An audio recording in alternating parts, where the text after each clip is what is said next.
Hear my heart, oh, take and seal it all thy courts above. 86.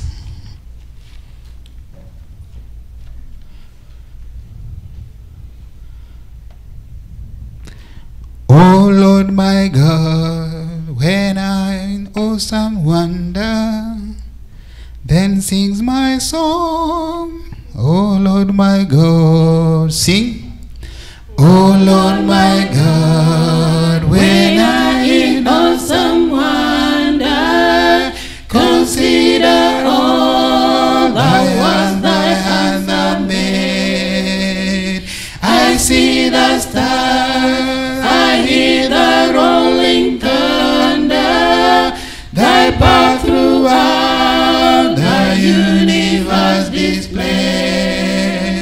Then sings my soul, my Savior God, to thee. How great thou art, how great thou art.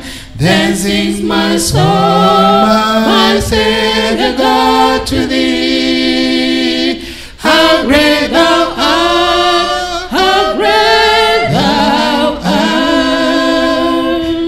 When through the hills and forest glades I wander, and hear the birds sing sweetly in the trees.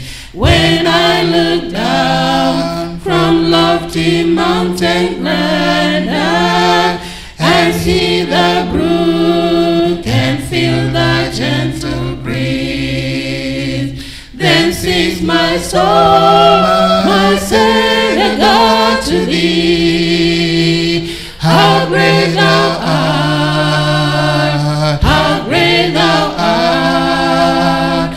Then sings my soul, my Savior God, to thee.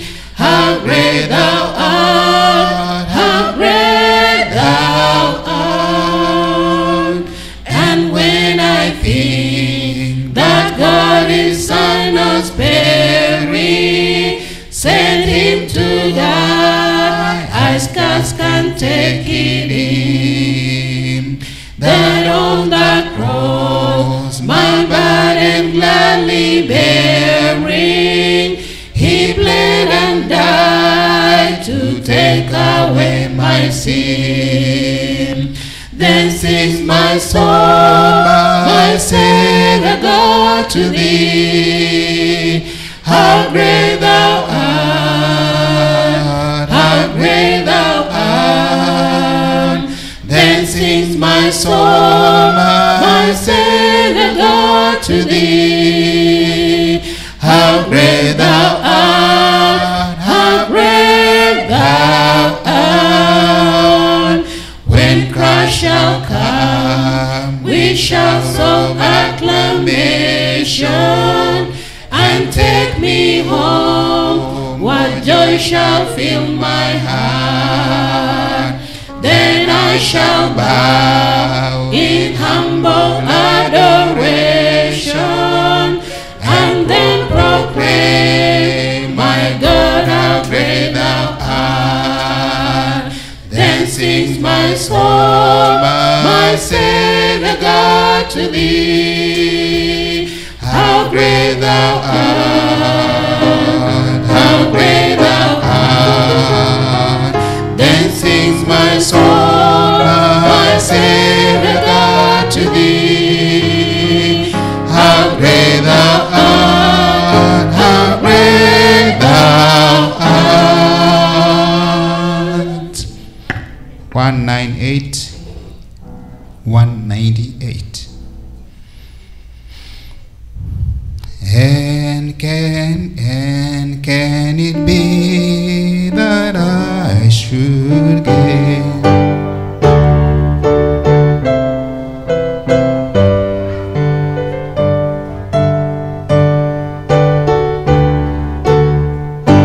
sing? And can it be that I should gain an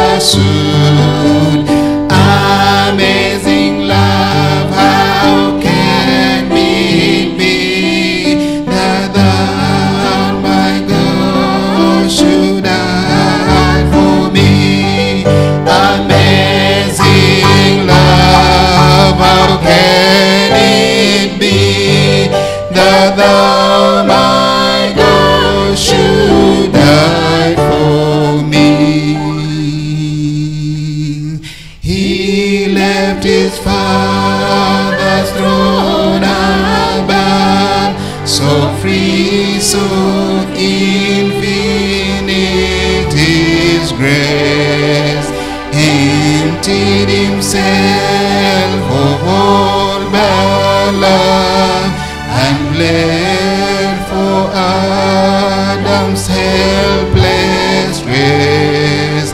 'Tis mercy's all immense and free, for oh my God, it founded me. Amazing love, how can it be that thou, my God, should die for me? Long my imprisoned spirit lay, was bound in sin and nature's night. Thine mind refused that quickening ray. I walked the dungeon, fled with light.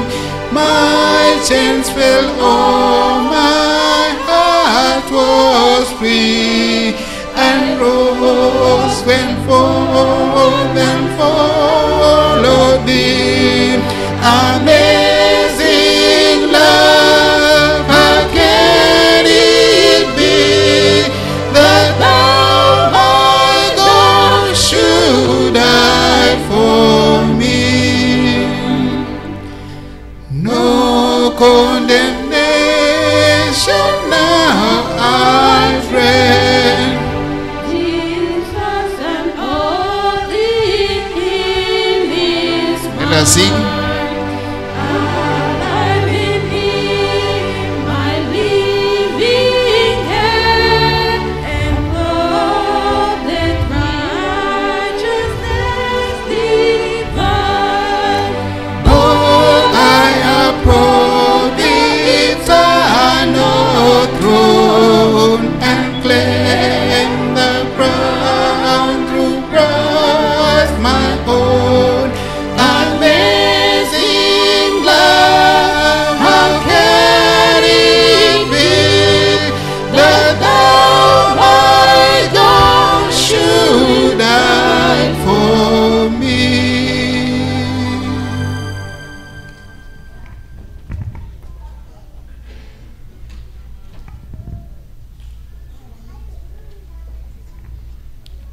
Six, 5, 2.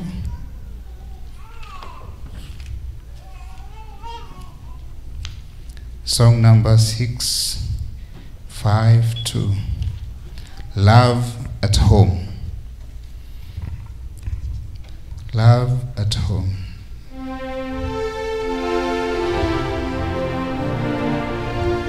And please, let us all sing. Sing. There is beauty of love when there's love at home. Kindly, humbly smile above when there's love at home. All the earth will fill with love when there's love at home. Sweeter sings the brooklet by, brighter beams the earth to sky. Oh, there's one who smile on high when there's love at home. Love at home. Love at home. Time does softly, sweetly glide when there's love at home. Jesus makes me wholly thine then there's love at home. May the sacrifice be mine, then there's love at home. Safely from all harm I'll rest, with no sinful care distress. Through thy tender mercy blessed, when there's love at home, love at home, love at home. Time doth softly, sweetly glide, when there's love at home.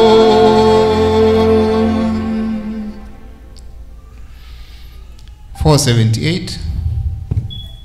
Sweet hour of prayer. Children, you're making noise. As we Please sing 478, choir, please can you come for a song?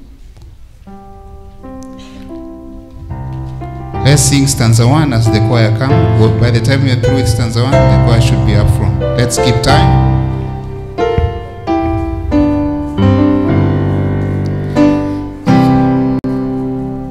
Sweet hour of prayer, sweet hour of prayer, that calls me from a world of care, and bids me at my Father's throne, make all my wants and wishes known.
Let's pray to finish the song service.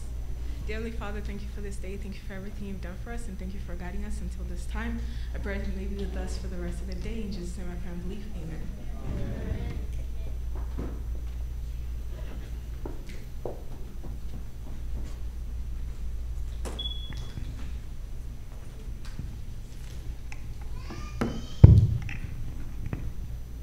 It's time to welcome each one of us to our service this morning. We greet you in the name of the Lord. Good morning. Good morning. You are all welcome to our service. All children, good morning, children. Good morning. Yes, thank you so much. I'm happy to see all of you. wakati wa matangazo. This is the time for announcements. We're happy that we are here and we're going to be blessed. We welcome all visitors, as I've said, and a special welcome is extended to Pastor Bino and his family. Pastor Bino, welcome to Metro as you speak to us this morning.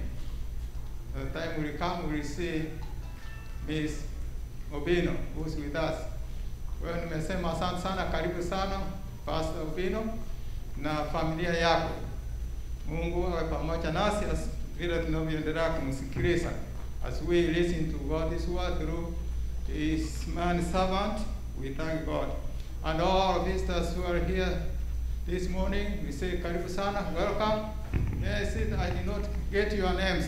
Esther, can you salute? Can I see your hand? And visitor will come for the first time. I see one short hand over there, which is good. Thank you so much. Thank you so much. Asante sana. Kila mmoja yule ambaye yuko hapa. Thank you so much. Welcome.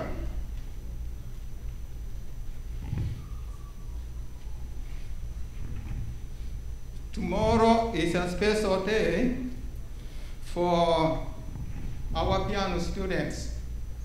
We have piano students who come here every Sunday to learn how to play the piano, the organs. So tomorrow is a special day. They are going to perform what they have been learning since the past months. So tomorrow you are all invited to come to see how they perform, what they have done so far. They call it recital. So we invite you, all of you, to come tomorrow. The recital time begins at 1 p.m. So plan to be here. Those who will not miss at all are family members of students, siblings of students, friends of students. For you, you have no option. You need to attend. Your attendance is a special presence, and also is a very special encouragement to our children when you come. So after the recital, there will be some snacks. So the piano teacher says, if you can, bring any healthy snack. After the recital, they will take some snacks. So come with whatever you can, like fruits and anything, after the recital. And if there are small kids who may not be listening to the recital, there will be a teacher who will take care of our children during that time. So even if you have those small puppies coming, bring them. Don't say they want to this time interrupt the program. No. There is a plan in place for them. Kwa hiyo kesho ni wakati nasema kuna piano wale ambao wana Swahili imeenda. Swahili is gone. So, batai wache mambi. That's all the much I can translate. Okay, thank you so much with that. So tomorrow, please do not miss to come. Another point is we have the church from the General Conference, Ministerial Department. They set aside 40 days of prayer. 40 days of prayer. It's worldwide, 40 days of prayer. So all of us were invited to join the rest of believers of the Seventh-day Adventist Church in the world. Join them. Join them. So I don't know if they were able to put it on the board. Yes, thank you so much, Daniel Ontiri, for putting that thing on up there. We thank God that you know how to type. So that's what it is. So join them. You can download the materials. You see Google 40 days of prayer and information 2022, or you can join other people 24/7 online. So you can just, and the link is under here. Is what you see there. The link is there. Say HTTPS as you see the link. So you go to that link, you will find people, even now, they are praying. You can choose the language you want to hear. You can get the language, even Swahili, you can get it there. So join them every day. In addition to that, we as members of Metro, we are asking you every day at 8 p.m. to log into that number. The number is gone. To log into that number, the number we use for our evening worship. That number, phone number, go to that phone number, then you can hear us doing the program every day at 8 p.m. every day. Kuanzia leo jioni tunaendelea na maombi. Unatumia hiyo namba tunaoitumia kanisa letu hapa kila siku saa 2 jioni. Kila maombi kila maragaba jinsa ibere ama sabana genderere na yatangaza sekembe kirikiarenge goni sirike usieki. That's okay. Okay, thank you so much with that. Another thing we have here,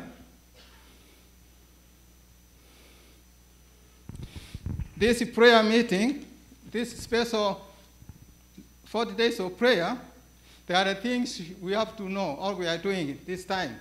Dig deeper. Dig deeper means pray over, study. Dig deeper. In other words, we are experiencing this reformation and revival.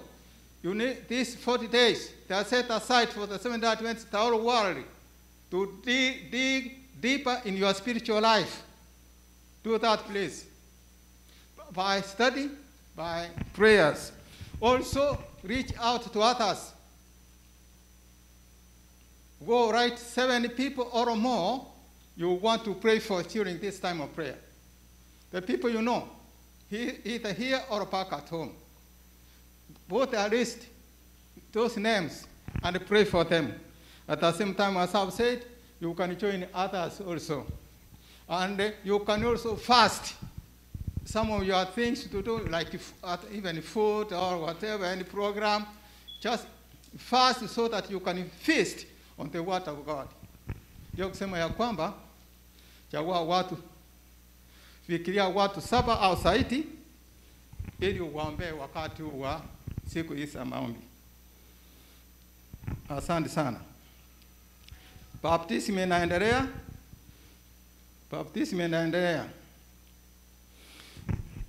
Kwa hiyo wale ambao wanataka ubatizo, tukutane kila saa 4 asubuhi at 10 a.m. every Sabbath morning.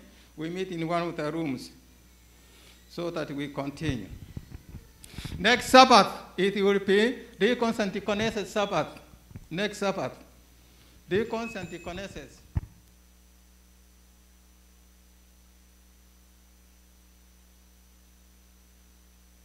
Okay, next Sabbath it will be Deacons, Deaconesses, and Ushers Sabbath.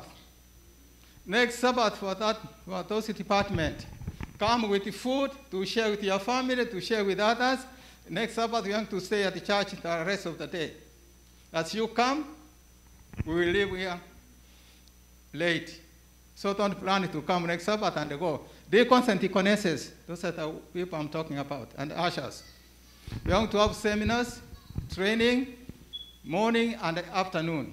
So deacons and deaconesses plan to be here. About deacon and deaconesses, about tegoja, injune ndagira, no otokala sabat litukorigima. Kuigira mangana about deacon and deaconess. Now walba kwariga ni abantu basai. You go please don't miss next Sabbath. As Jin said you. Jin said you go check kanisa. Time to come to church. Oh, my time is gone. Time to come to church. We come late. Someone spoke with me from Kenya. Because what we are doing here, it is all over the world. So he said, but you don't come to church. When you begin Sabbath school, like last Sabbath, he was telling me, people were not attending Sabbath school lesson. From Kenya. Someone told me. Like last Sabbath, not many of you attended, got on time for Sabbath school lesson discussion. So we are encouraging each one of you, come on time. By 9:30, you should be here. 9:30 a.m., you should be here. Because this is the day for God, and God blesses. Blessings are available for us, and we need to come on time. It is God calling us. So please come on time. By 9:30, all of us will here. Insa isatu nenu suchamambia ntoka na iligo che kanisa tutoke na otora. Iyo karugo etaraba saa 3:30. Karugo mnaona saa 3 igoro usakwagerera. Abantu umwente gocha etaraba no saa 3. Eke saa 2:30 wachakire sabari. So please keep time. It is God calling us. Okay, Bible Ball will be on next week. Bible Ball at the Forest Hill Church. So Bible Ball students, you know, it will be from 4 to 6 p.m. We thank you for the participation and support you gave to the Nyambuka family and Muse Onsare family. Muse Onsare family, do you have anything, whoever want to say from that family? Anything? Yes.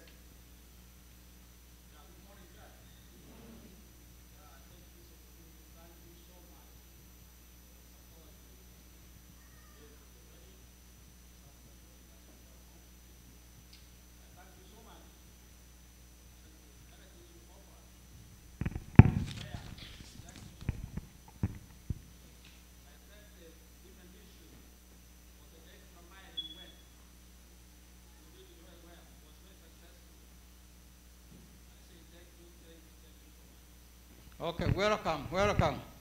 Yes, Sarah, anything you want to say?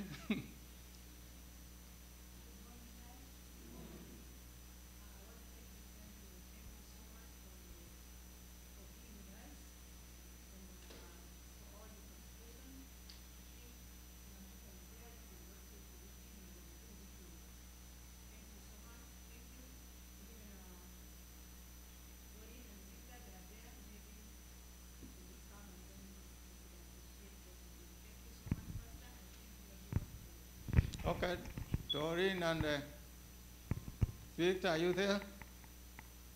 Can you stand? Mr. and Mrs. Doreen.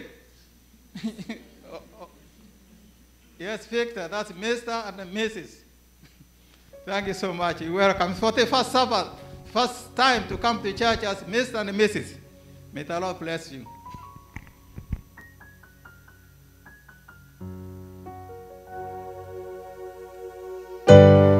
Let's stand.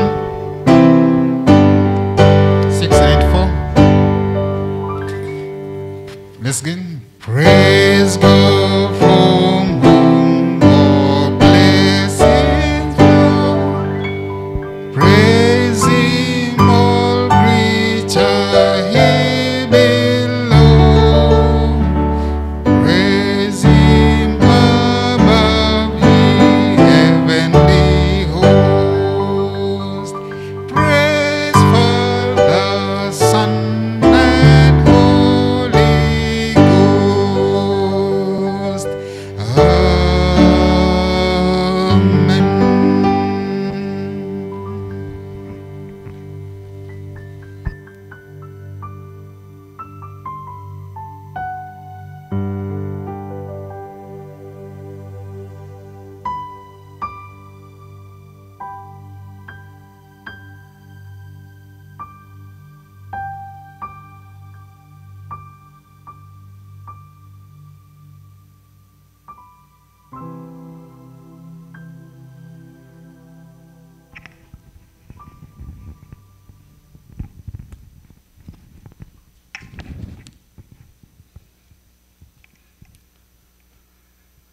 Our Heavenly Father, we have come to the throne of grace. Have mercy on us as you speak to us this day. May your will be done as it is the day that you yourself instituted the family in the Garden of Eden at creation talk to us and the purpose you had and the purpose you have for us. Thank you for hearing our prayers. Fill us with our Holy Spirit. Remove all distractions which will not make us, Lord, hear your word. As we live after the end of this day, may we go home remembering that you want to make a heavenly home in this earthly home as we wait for that kingdom to come. In Jesus' name we pray. Amen.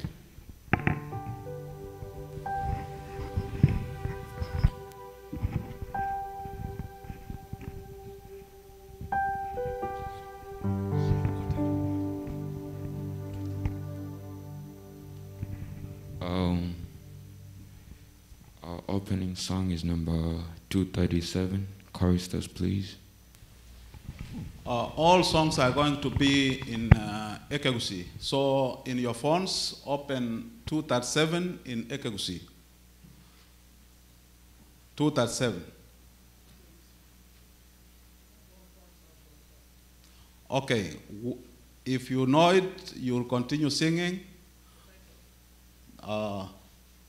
Pastor will continue, will guide us how that song goes. Watch Two- ye saints. 237. Watch ye saints.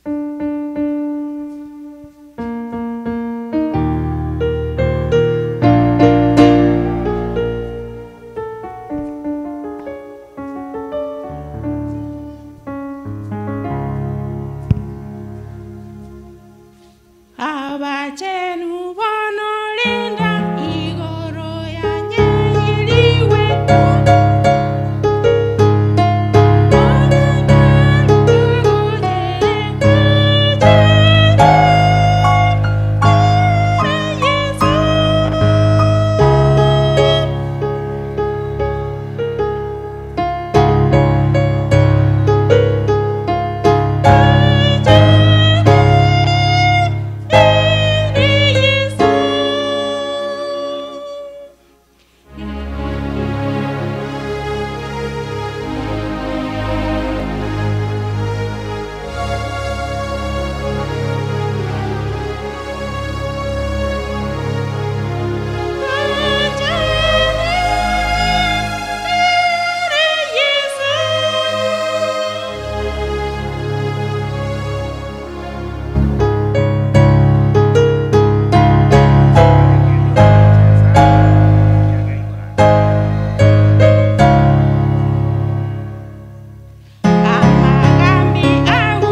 It's time to speak to God. And at this time, I ask each and everyone to find a good place, kneel down as we talk to God.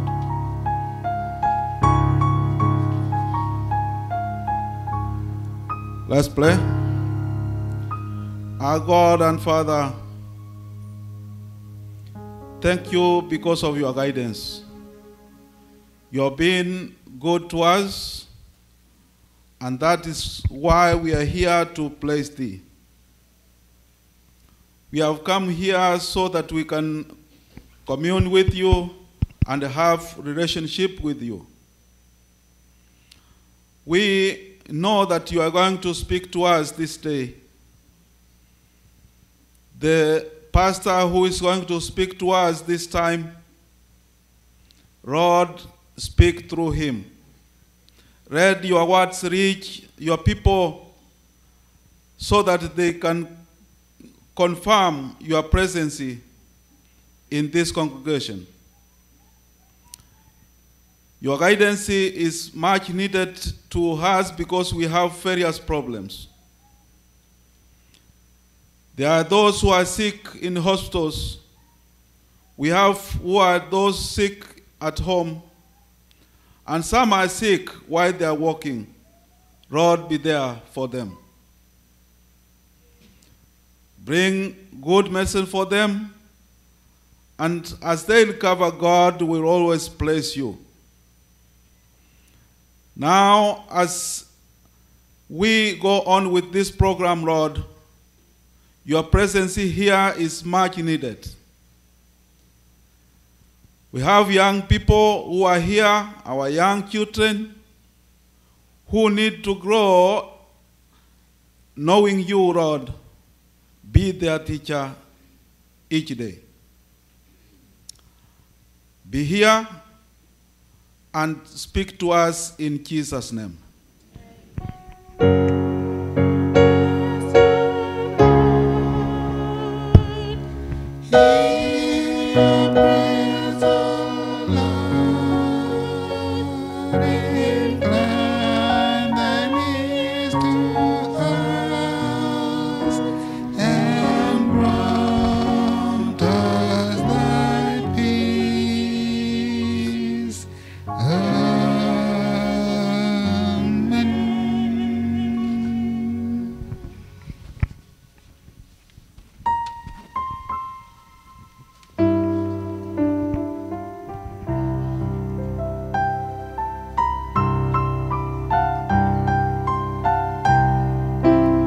Happy Sabbath. Happy Sabbath again. It's time for tithes and offerings. It's time for tithes and offerings. The number on the tithes and offerings has changed. So make sure when you're sending your tithes, send it to the number that is put on the screen, 682-333-8567. Thank you.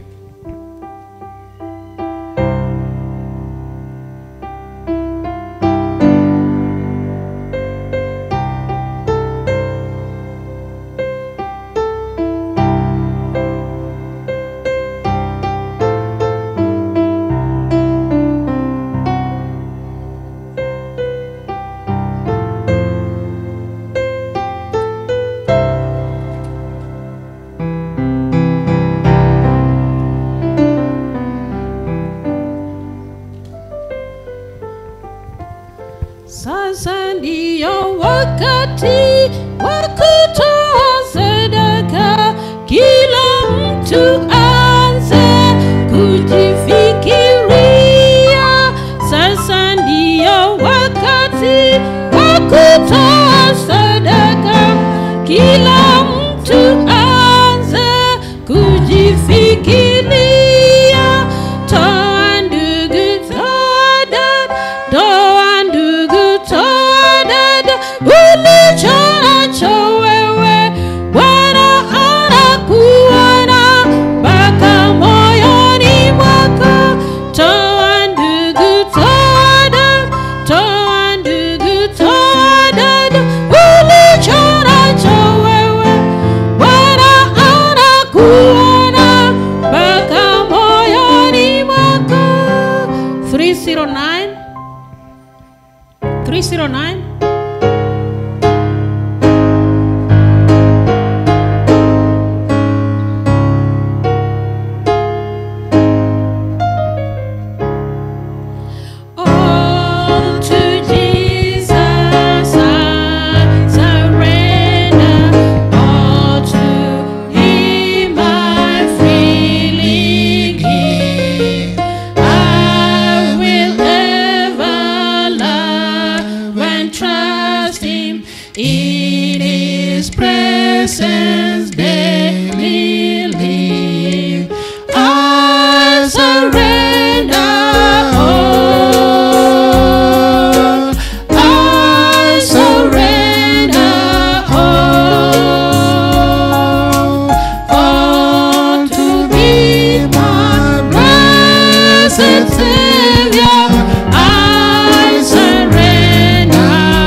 Let's pray. Lord, thank you for your being with us. As we have given our tithe and offering, let it do your work. In Jesus' name we pray. Amen. I call upon the church choir. to come and sing a song for us.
Hapo mwanzo wa dunia, Mungu akaumba Adamu na Hawa, akawatakaza na kuwaweka katika shamba lile la Edeni, akawaamrisha wao wapendane, pendo kifo kiwatenganishe. Akawaamrisha wao wapendane, pendo kifo kiwatenganishe nyinyi.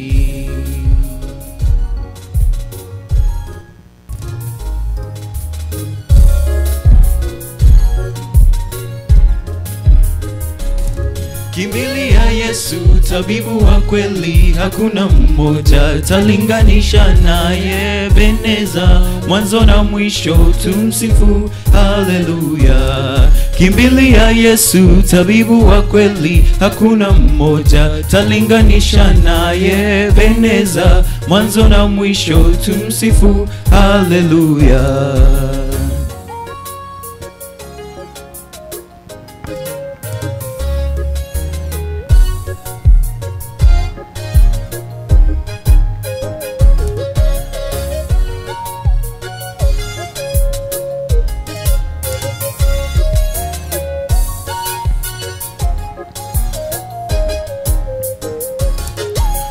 Mbona chuki kati yetu? Sisi wa Kristo twafaa tupendane, vile Mungu yeye alitupenda hadi tumefika siku ya leo. Tusitengane, sisi tupendane, pendo kifo kitutenganishe. Tusitengane, sisi tupendane, pendo kifo kitutenganishe sisi.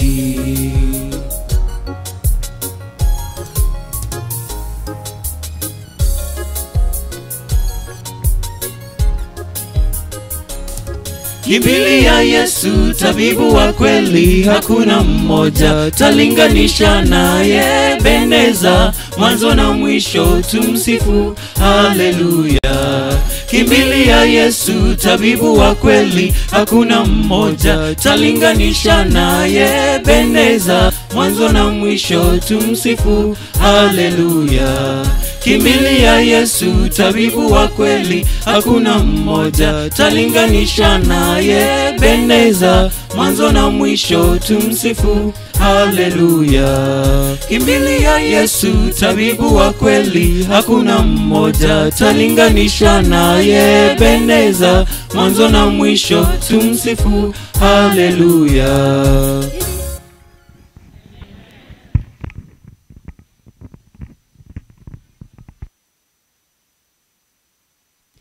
I don't know whether it's morning or afternoon. I greet you all in the name of Jesus. Good morning. Okay, today is Family Life Sabbath, and I take this opportunity to welcome you all. So I'm going to do introduction of those ones who are serving us here. Before I come to the front, I'm not taking a long time, but just introduce some of the people from the congregation.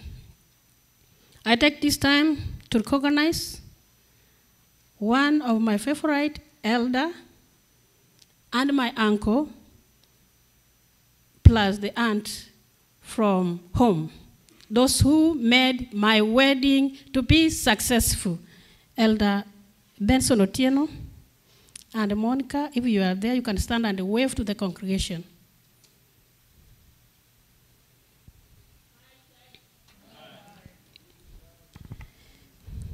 Okay, thank you so much. And again, I take this opportunity. It's like a coincidence because last time I was here in the pulpit to preach family life, there was one wedding of Tongi and Susan, but today again, it's a coincidence that we had another wedding, which was on Sunday. Also, it was my anniversary. That is the day I also did my wedding, 1st May. So I'd like to take this opportunity to welcome the newly married couples to stand up and say hi to the church. That is Victor and Doreen. If you are there, you can stand.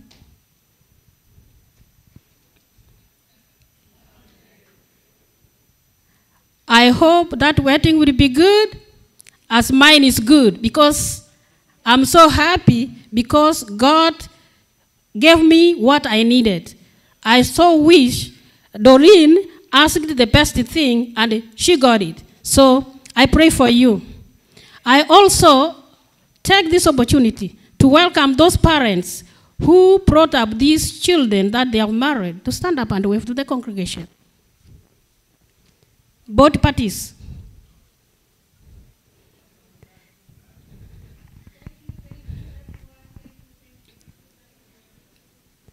Okay, thank you so much. Now I come to the front to introduce my family, and now we are a church family. We have another family here, so we are two families.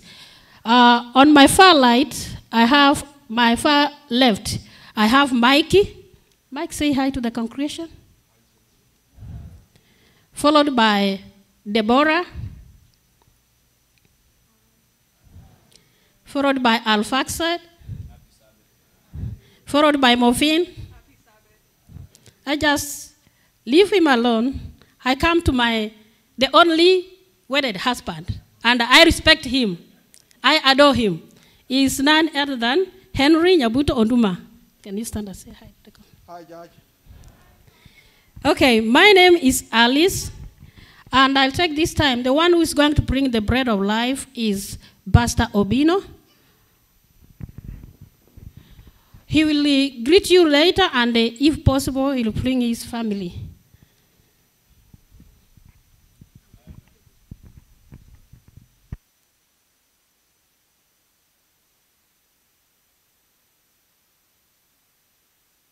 Hello, church. My name is Deborah, and I will be doing your scripture reading today. Today's scripture reading comes from Micah chapter 7, verse 1 to 7. It says, "Who is me, for I am like those who gather summer fruits. Like those who glean vintage grapes, there is no cluster to eat of the first ripe fruit which my soul desires. The faithful man has perished from the earth, and there is no one upright among men. That they all lie in wait for blood. Every man hunts his brother with a net. That they may successfully do evil with both hands. The prince asks for gifts. The judge seeks a bribe.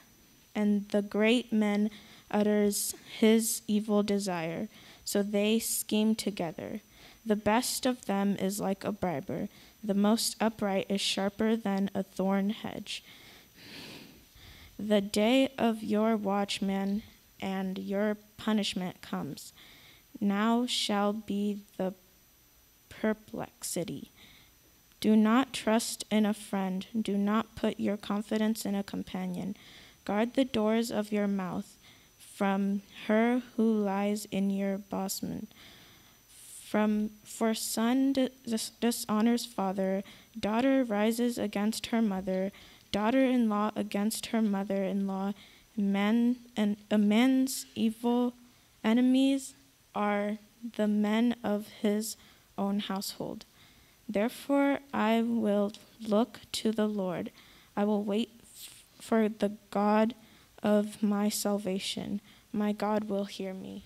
The scripture will be expanded by the preacher.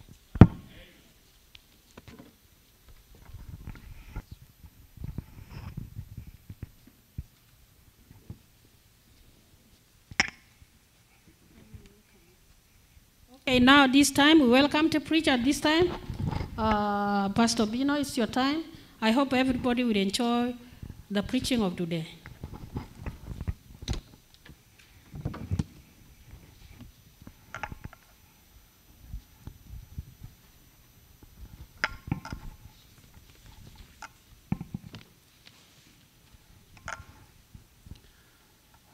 I want to thank our pastor. In a That very, wakra pastor ngambia mono. oh, I have a translator, I didn't know. Okay. Pastor, I want to thank you in a very special way. Kira ya bene pastor nta ko wakra ngambia mono. And you are debut pastor. na omokonyo for inviting us ase ogotwarigania through your elder Henry goetera ase omorisia Henry and the family. nenka yaye. Thank you, Sister Alice, for that nice introduction. Buya mono Alice ase obwarigania obuya. Thank you, Elder Henry, for taking charge, introducing and exposing your family before us. Buya mono Elder Henry ase okwarigania na enka yao na ko baorokia ase twins. Pastor, this used to be my church when I came first in America. Eyenero yarenge kanisa yane entangani ekerona achirite America. My beloved daughter, our beloved daughter, mosubati ito mwanchwa.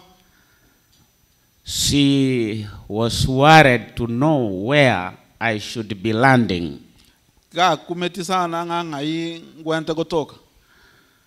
She first told me, I'll take you to 6 churches. Aga antebia ngani go ngane liko baida chikanisa isano nemo. I first came, my wife came later. Igona tangante gocha umongno na kamenya gocha maega. The first church she brought me, it is this one. Kanisa ntangani yera andetete nereya. I just came and sit at the corner.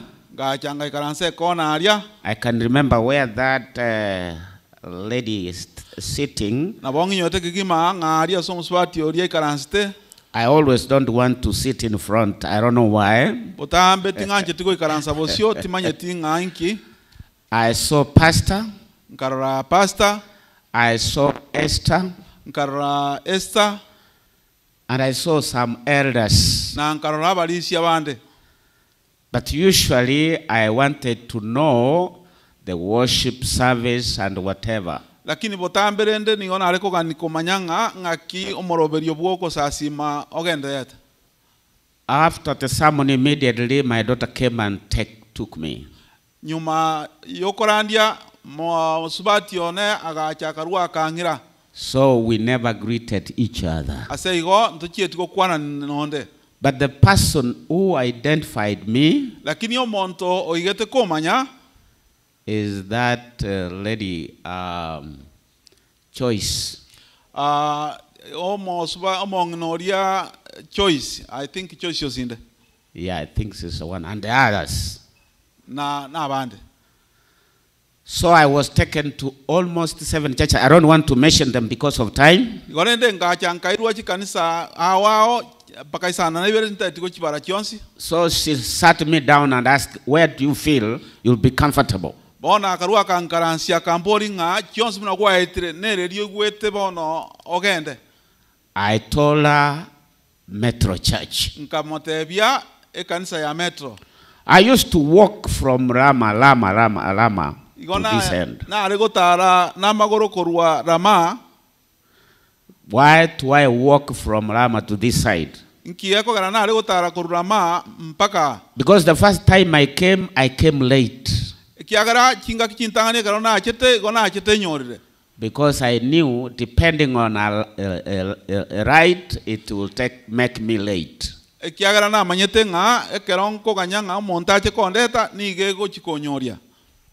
So I told her tomorrow, when it was Friday, don't worry. Don't worry. Who will take you?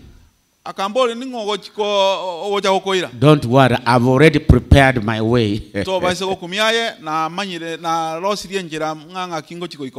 So I think I rang this sister Mercy. And I knew her through the conference. And I knew Metro well. Because the first time to get an accident since I become a driver,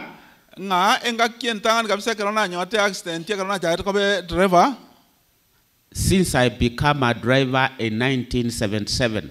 Ngagesena chagete koba omogendia korum mwaka 77. It was my first accident ever. My license is very clean. The Kenyan license is very clean. It has no accident. Inero yalenga chari entangani na nyakonyorende. I don't want to go far. Tintatiko gendare. Thank you so much, Metro. Biyamono kegima ekanisa ya Metro. You came home. Mugacha. You comforted me after I've come from hospital. Mukande mia nyumana rure nyakitari. And you gave me some fruits. Thank you so much, Pastor. Thank you so much, Pastor. Some people have been saying, Pastor, why can't you come and preach to us? Wait. God's time is the best time. Hallelujah. God's time is the best time. So without taking much time, and I don't like to be translated because it takes a lot of time. But I don't know, Pastor. I don't know. I could have mixed songo. I could have mixed, but then I don't want to, because of your program you have. Let's continue with the translation. Thank you. Let me ask this. Mwanche arandie aunchorbieka. Pastor. The majority never said. Majority, but yeah, the majority. I had a few. Okay, thank you so much. Thank you so much. Because of time, Pastor, think manyanga kimoja mwakora. Nimburukania maemba ne noboliga erongoliebe. I don't know. Take on. Okay. You go atebire na bogo translate. Okay. So, you know, we have to follow what the pastor says. All right. Yeah. Thank you so much. So, I want to thank my sister in Christ, Deborah. You want to take waka biyamona se mwana Deborah. Thank you so much for the reading. And I want to thank Al-Faxad because you reminded us to be faithful to our God.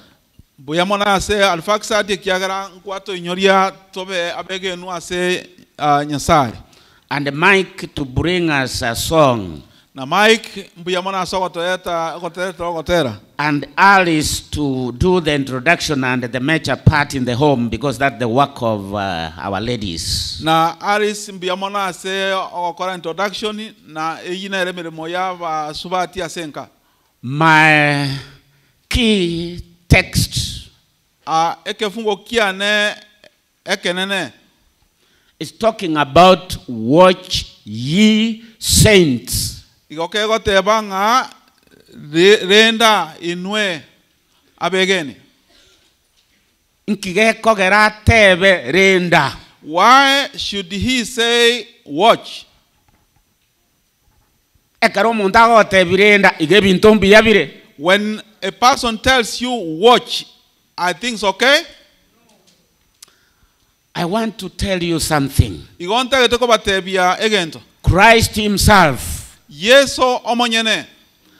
In Matthew chapter 10 verse 34 through 37 or 36. Ase Mariko ikomi.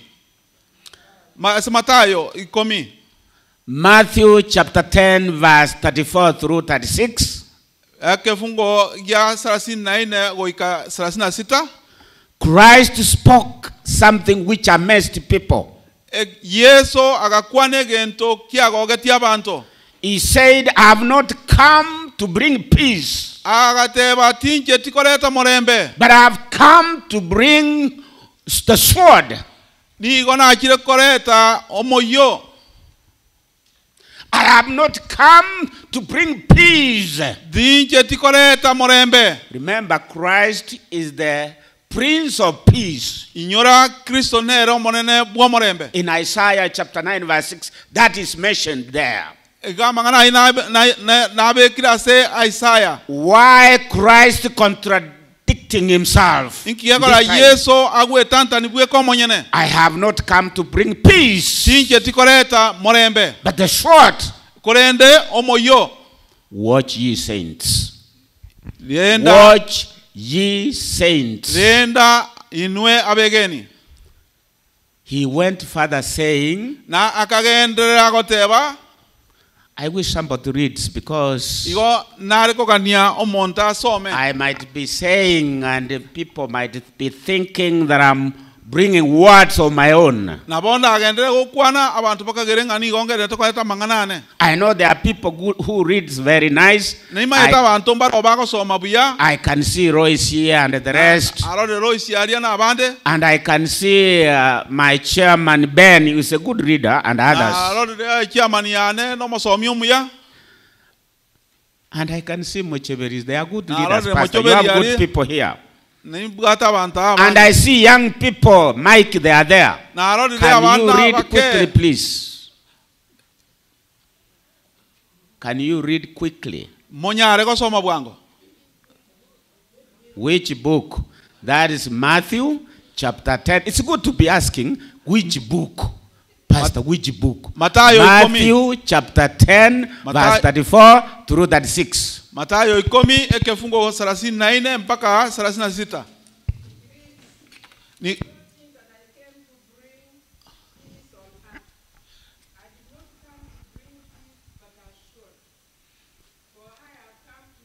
a man against his father.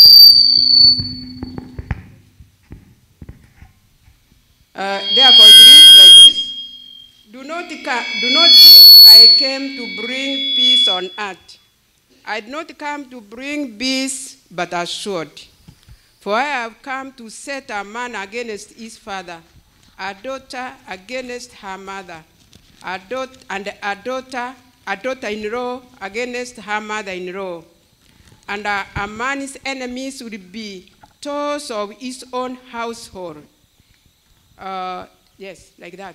Why 36? Okay.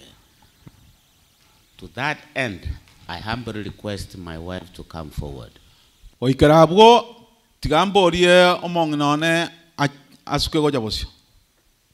Pastor, I thought you had started preaching. Yes, I had started preaching. Pastor, how do I preach without saying what the day contains? My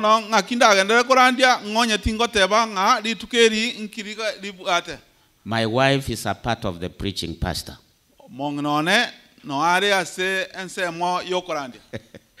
Please, kindly come.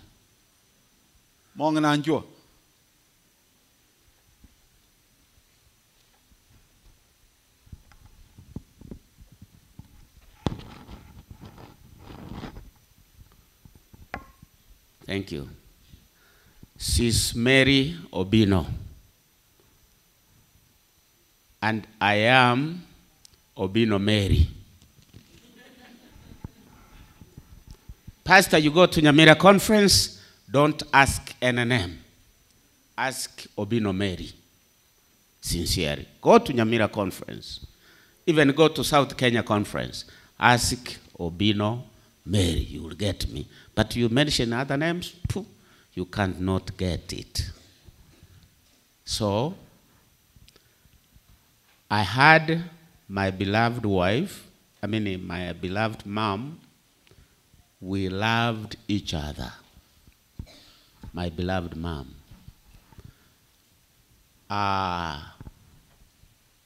My mom told me, if it happens, you marry.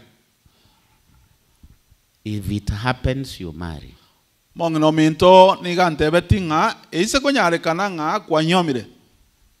Make sure she will be your mother.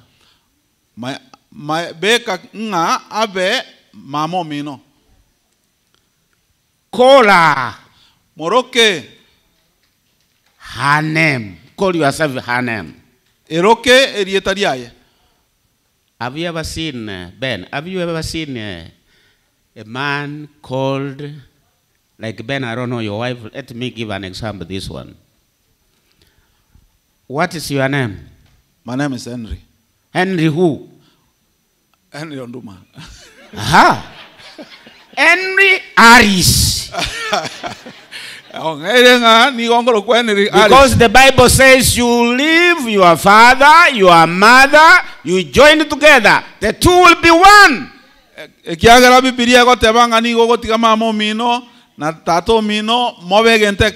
So, this is my all in all. Agwa kumiri baba kwale kulusia masiki abantu bakorole mbia mano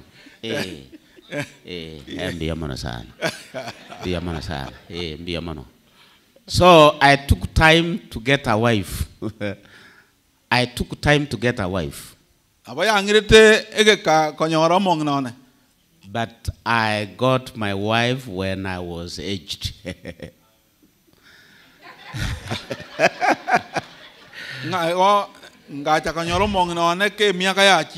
You know, God's time is not your time.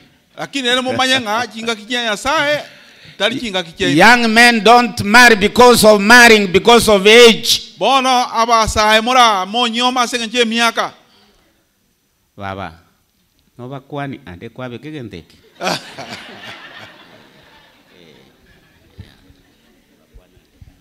I greet you, saints, in the name of Jesus. Thank you. I can't take my husband's time. Esther, no you wait. Esther, what namora? Esther. No the one baba. Okay. You are very important. You know, when you see a very successful preacher, who is behind this preacher? Huh?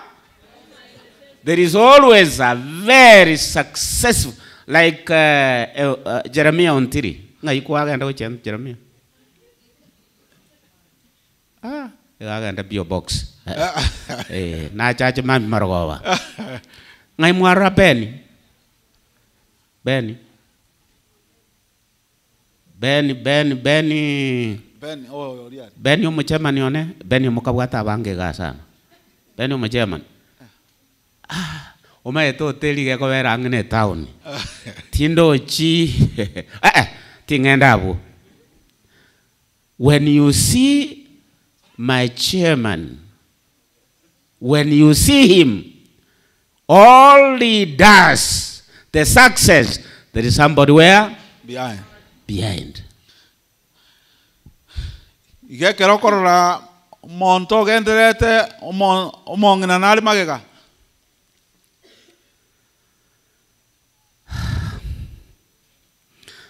I want to take a little time to talk about what Jesus brought.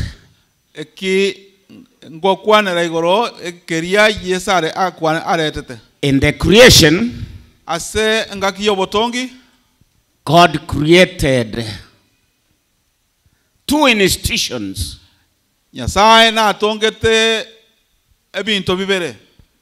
Two institutions.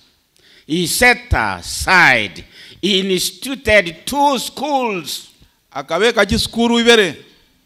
The first school, which is an institution, of course, or a university. The Sabbath. That was the institution which is there, and the graduation has no end. It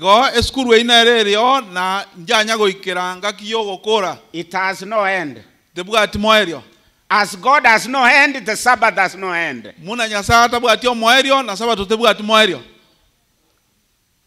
He instituted it, it is now, and it will be. We'll have that rest forever. na boto gotwaro gotimoko kwo chingaki chons resting from wickedness, gotimoka korwase ebinte bibe, resting from hating, gotimoka korwase kwanga abantu, rest from divorce. gotimoka korwase ogotigana. You can mention. Nabo kobara. But now it is pastor, that school has been changed a bit. Lakini rende chinga kiechi ga okorange skuru ya chenchi gwake. Not the school we had before. Bono skuru iteri muna ya kabeire. Because the text of that school, Ekiagera okororekana we skuru iyo. the text of that school, the main text, okororekana we skuru iyo muna ya renge chinga kiecho. egetabwe kenene gie skuru iyo. I mean, the main book of that school is the whole scriptures.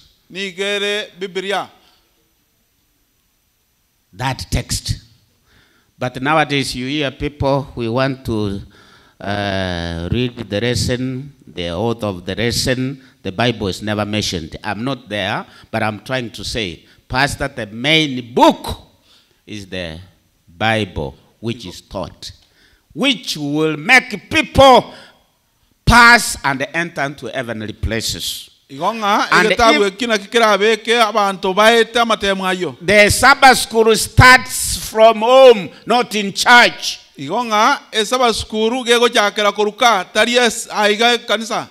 So remember, and a home which is here does not start a Sabbath school from home. Pray for me that I may not forget to start the Sabbath school from home.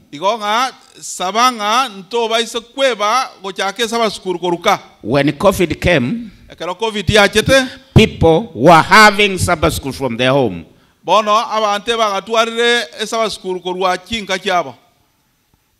That Sabbath will be there for eternity. A second institution that God instituted in the Garden of Eden. He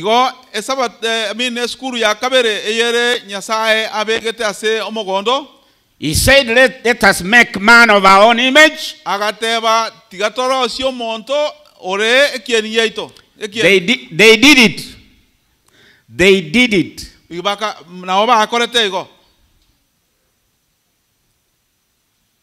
After creating man, and God told man, name everything I've created.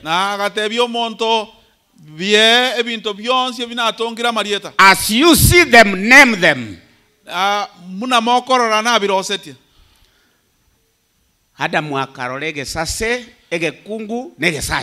So Adam looked at the locusts, male and female. I'm sorry. He saw the elephant, male and female. Male ne female. He saw grass which had male and female. Mumanyete ebando ne buate nsaja ne nkungu. Mumanyete babano. Obe. Do you know that corn has male and female? Bando te koiborebe bando. Onye ngaye abasto toira.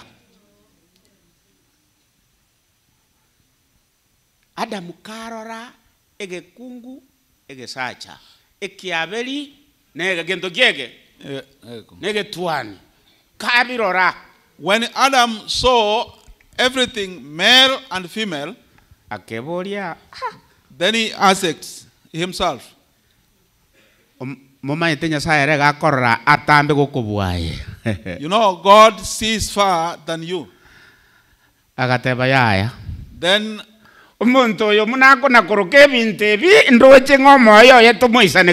Then God saw it like the way this man is seeing everything male and female. His heart is not happy. Then he decided to give him a female. Let me tell you, my friend,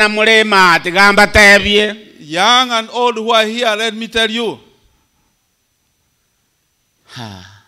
Without women. Ngonye mo swat gosemo kunguta hiyo.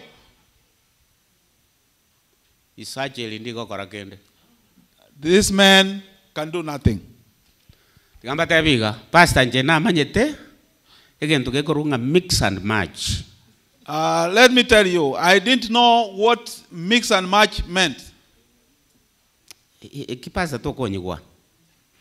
Munondo cheiga egekoro teke.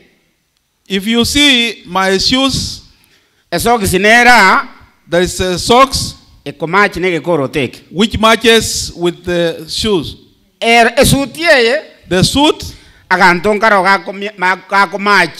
there is something that matches with it. The tie. Mix and match. All this I was taught with my wife. I know that you will not understand.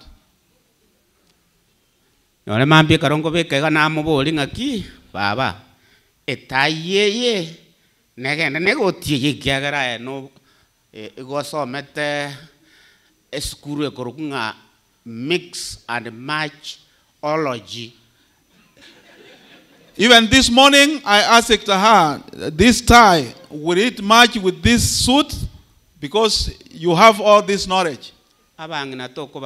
Mix and match. You will never remove women from mix and match. Royce, Nchubango, Royce, Korandinde, Korande na ende Nchugoja. Omoliget yo mongi no yo. Na mikiseta andaka match. If you see her, does it? I mean, does she have mix and match? They went a very good school. And go and say it. Na Nyasai na manyete munako mixia o match. And God also knows how He mixes and matches. Young people, allow God to give you a mix and match. Allow. Aba sai mora anchira Nyasai aba mixerie na aba matcheri. Not on clothing. Not on clothing alone. Tadia se chianga. But in temperament. In temperament. Yani muno komenya. Nchera komenya. The way you live. Omonto chikonga kere oni ge korotwale gocha. Somebody was honing for me when we were coming. Nakwane gento te akwana wakwana. He horned. Nakwana. Gambo akwana wakwana. No ke wetra gini. Are you hearing? Pastor, in our life, God knew to give you Esther. Pastor, Esther was not given to you. Bosaigo, yeah. Na manyeta sa koma chigesta so. Esther, ta kwa to murande bosaigo. Na manyete. Egarsona soy enkeka wenera. Young people who are here and the old men. When you are planning to marry your future,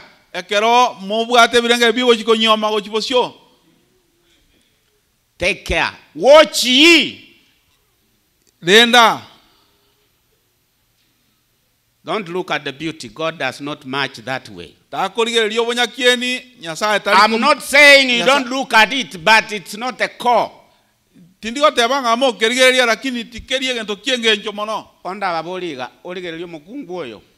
Nyasa ngete nanche kengere kyo monto rabo kuminga bono nkyo mukunguo ya ligeretia se kengere kyo monto indaga kemoa.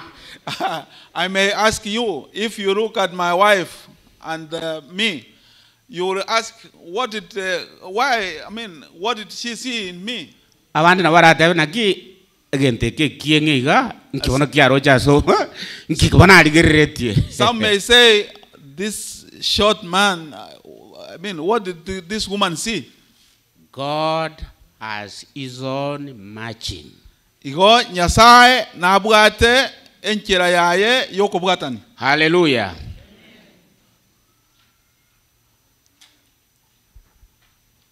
Unaona gaki?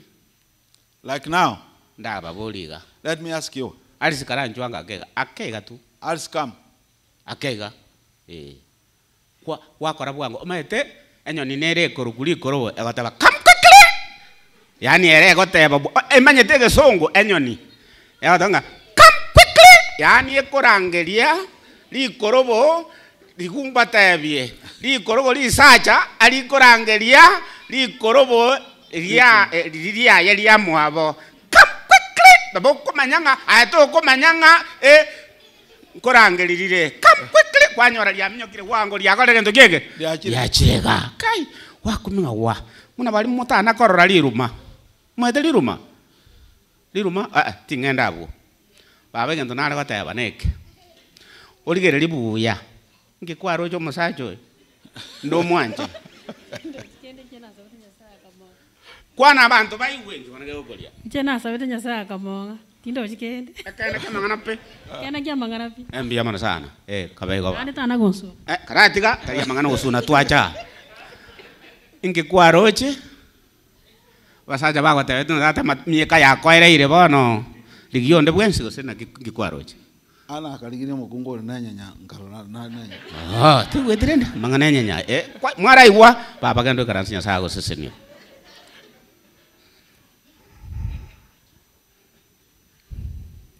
Nyasaye nkomigisiare na ndo machi. Na babo ko mwana Mike njua.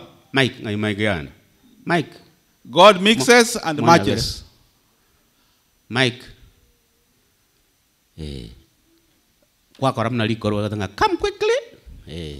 Na ndo mete likoro ngaligote ngakina likukolera ekaro likoro liri achire liabeli. Sit properly.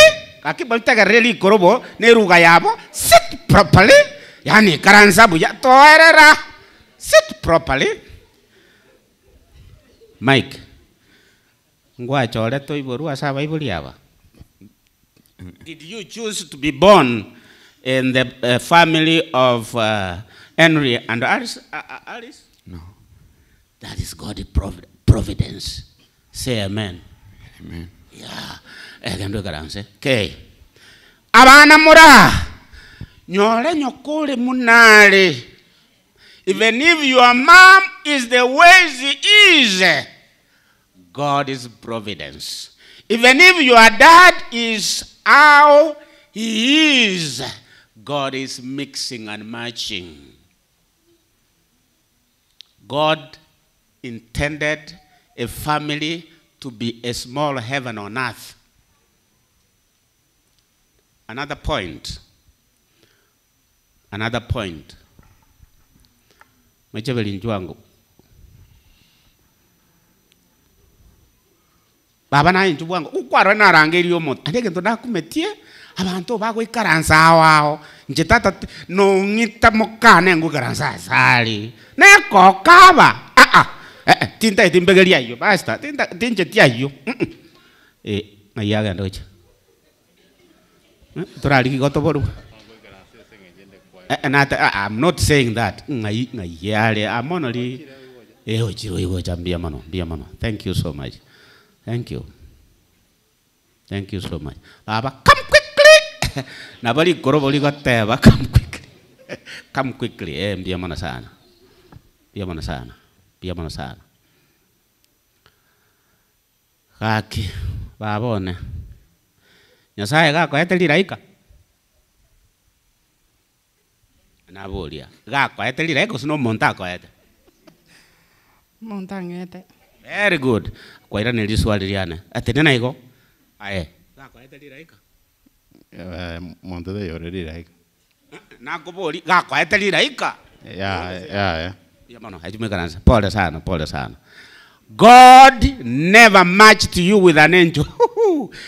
He matched with you with a human being having weaknesses. Nyasaye ni gago kwa tari liraika go kwa igago kwa omonto obwate Ubwato balew. Movin, come quickly. Movin. Oh.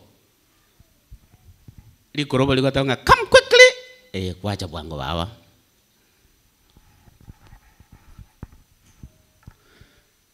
Nyasaye kara kwete Movin. Na bolia. Ayo range. Ka kwete liraika. Ya. Piamono, baba. Nyasaye go sisini. Ikon kinare go teba. Iga kwete omontole weak, munole weak. He gave you somebody who is weak the way you are weak. I want somebody to read that text. Pastor gwakwanira mange bukutora akwana engo kwanande. Hebrews chapter 10. But remember, watch ye saints. Christ said, I have not brought you peace, but a sword.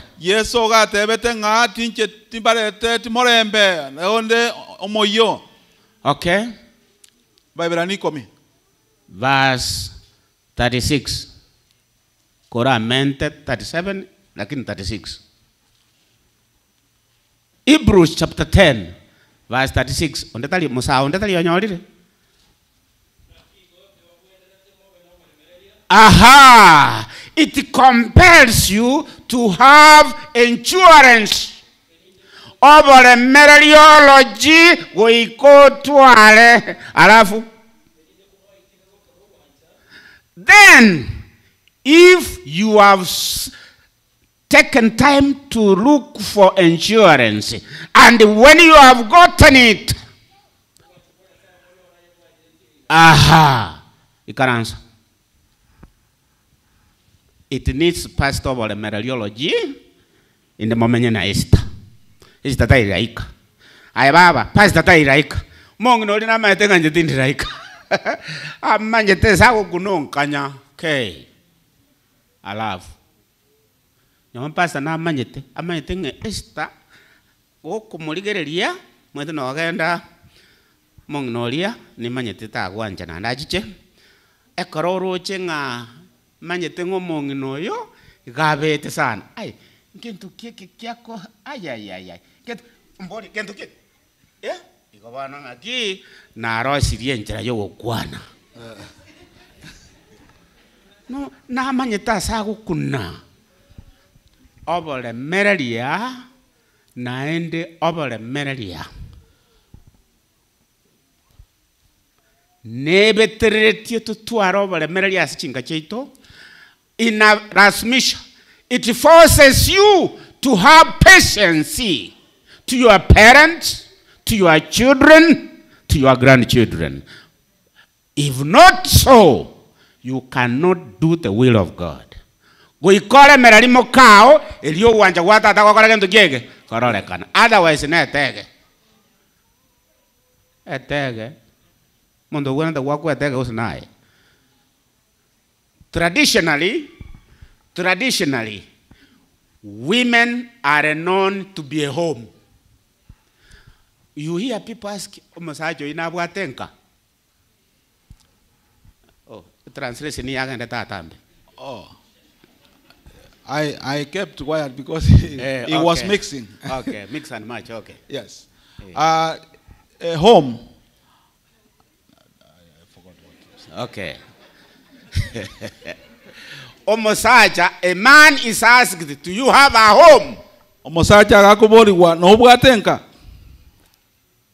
So women are known to be a home. That's why when a woman has passed on, igo abakungu nigo bamanyire bunenka nakia ko arakero mokungu akure, then the man is known as homeless. Igo omosacho manywa muno monto tabwatienka. Na kiekyo omosacha akorokwa. Na kyo omosacha akorokwa. Omobaranka otabwatienka bakusirero baonjoire kegusi. That's why a man is called homeless after a woman passes. Omobaranka musacha tabwatienka. Homeless, that's a man who has no home. Nega netio bale mereria elindo uwanja kwa Nyasaye gokora gento gieke. It needs patience so that the will of God should be done at home, to your parents, to your sister, to your brother. You need patience. Okomore mereria. Goikotware obore mereriology. You should have endurance so that the will of God can be talibo wochi. Na kieko garako tebanga renda inwe.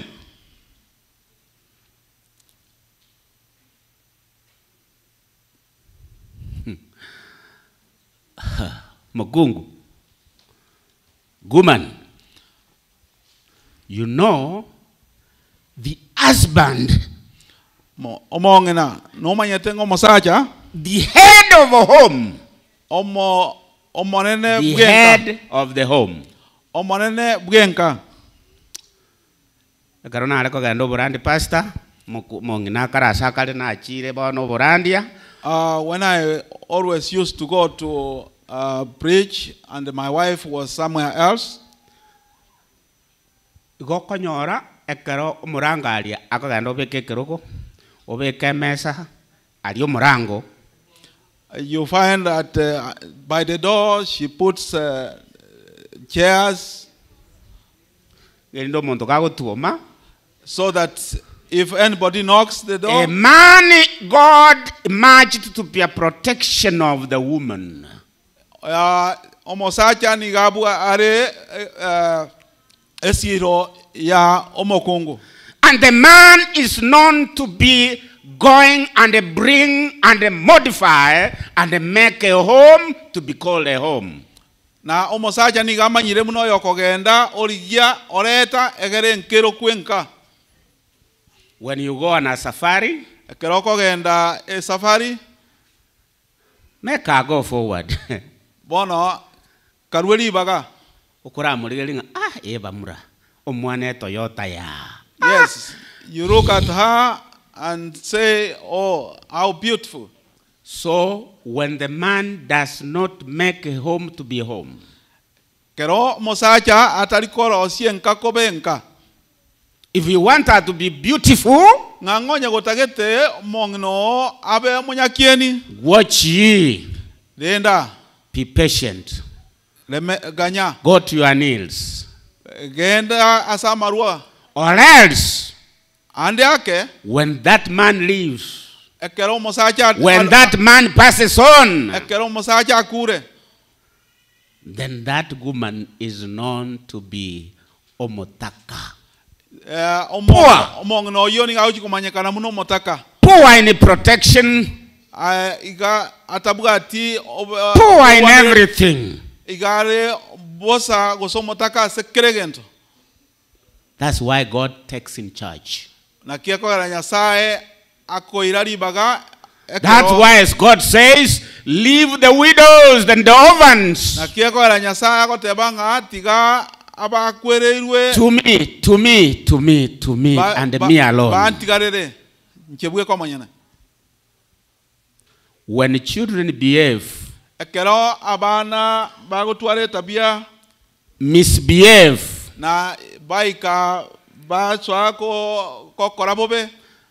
ask God to give you patience.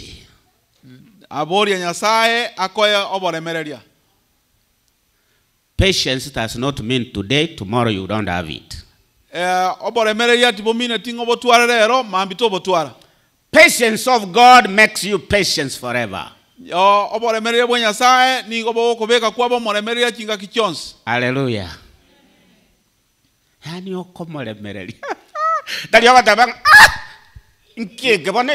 You keep on being patient, not at a time then you say, oh, what is this? Some end up saying, Even if I would have married a dog so that it could be barking in this family, you will answer God for that statement you have made. noira nerie nyasaye ase angane yo wakwanire. God matched you with her. Nyasaye nero koete. Ask for patience. Igo boria oboremereria. Wait for the Lord, as Mike remained to say, me, I'll wait.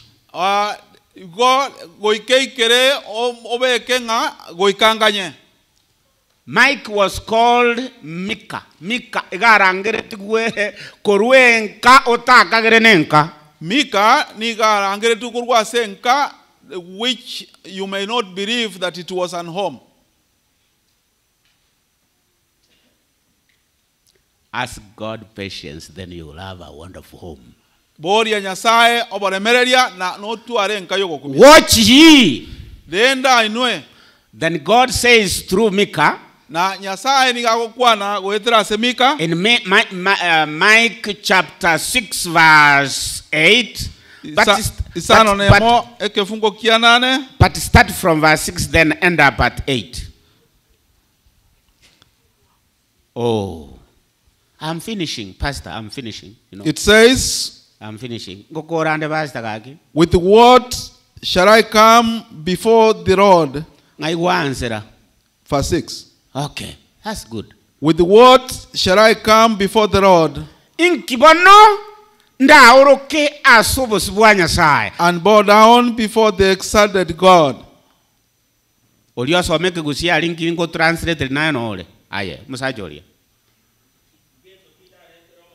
Yes. Yes.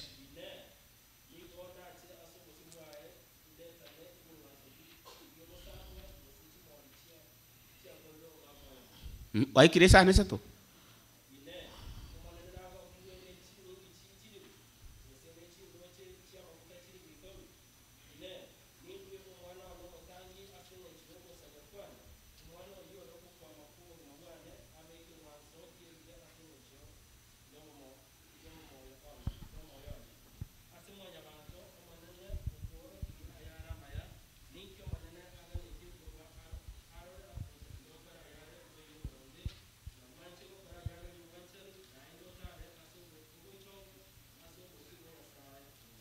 Hallelujah. God needs you. You watch. He will give you patience and walk uprightly before God in heaven. You know, even there are people we have read. There are people we have read. Like Job. The Bible says Job has patience to God and God gave him patience. Watch ye. Ndalerero pastor. Ndalerero. Pono konde moyo rugateyo. Pastor nyabere na kwana na kobolete na ki tintete gwatora. Nkibone kenyi gwete. Pastor tintete gwatora mono nkie kenyi gwete. Yani karo monta kule nkie kebono nyi gwete. What does the Bible require? What does God require from you? Pastor, ne? Nyasaye karago chaga ko koboli nga iri icho liriya neligi yana koete. Nkwali remereti. We have children. Have patience with our children. We have grandchildren. Have patience with them. And God will use you too. God will use you to do His will, and He will give you eternal life. He will give you eternal life. He gave those grandchildren for a purpose. He gave children for a purpose. Iga kwaete mukungu iyo nechinchira cha yatagete. Aba majete muna roche na ba roche so right. Iga kwaete abana abu, there is a purpose for the same. Ayomong no rois. No nyugete wanongo kingo kwana. Basta kakitika tusabe. Basta katika tusabe. Kahaki nsabirani na aya nsabirani. That is patience we are seeking from God. Totalia okwana nga okolere nga ebundeyi. Yani okoroko mwana ebunda. Mongina kabisa mogaga kabisa tanga esetani yeye. Esetani wose loli na esetani nene basta. Ekaroko mochokoro oso mwana esetani. Ngoiboleta esetani elia. Wose na esetani nene. Esetani nkungu nensacha chikaibole setani. Yeah. Kiokorokero mwana ebunda aye ebunde nkungu ne ebunde nsacha. You are a he donkey and there is a he donkey, because a he donkey and a she donkey gives birth to a donkey. Can it be a stupid donkey? Can it be a good donkey? Who bear the donkey? Kiokorokero mwana bona iga marieta iyo. Watch ye what comes out of your mouth. Watch ye what you think of your husband. Watch ye what you think of your wife. You will stand by that on that judgment day. The Bible is very clear. Master, utali gukura ono no teba ngango na gukwanole nkyogoto taibono. Iko bago teba, they do say the word Mika means who is Yahweh? Who is like Yahweh? Who is like God? That's the meaning of Mika. Mike. My friend. When called Mike, when called Mike, Nyasaya kararangeti Mika. Ikamurangeti korengane lietaliai. He called him. You know, when God created, He said, "Let us make beings of our likeness." Nyasaya akarago tongo monto erebueka Nyasaya tata Nyasaya mwana, God the Father, God the Holy Spirit, they sat down and said, "Let us make a man of our own image." Watch ye saints, you are a saint before God. You need patience to live upright with God's will. No ganitie obala merelia ole merelia no muamatu. You know at home where I come from, you hear a woman or a man saying, "Yani chingoko ninje wa tugera, chombe ninje wa tugera." Up to the end, the neighbor will wonder, is this a saint? So that's watch ye what comes out of your mouth to your neighbor, to your husband, to your children, and you children, watch ye what you talk to your parents. Pastor, na igura bana bagoteba iga. Ebirecha tuarete ngikwana tuereterete. Tukarangeria abantu bagire ebirecha nyumba. Oroko muibulie kerecha. Listen to me, young people. God matched you with you, those parents. They are your advisor until they passes on. They are your advisor until they pass on. One time, I'm sorry, my father was alive. I used to stay in Nairobi. I went home. I wanted to build him a house. We were going to take the iron seats from Kisii on those days. So I told him, sit in front. On those days, there were roads were bad, muddy and whatever. So I sat behind. And I gave, because behind, you have to stand. You have to stand. It was not easy to get a matatu from Nyamira to Kisii town.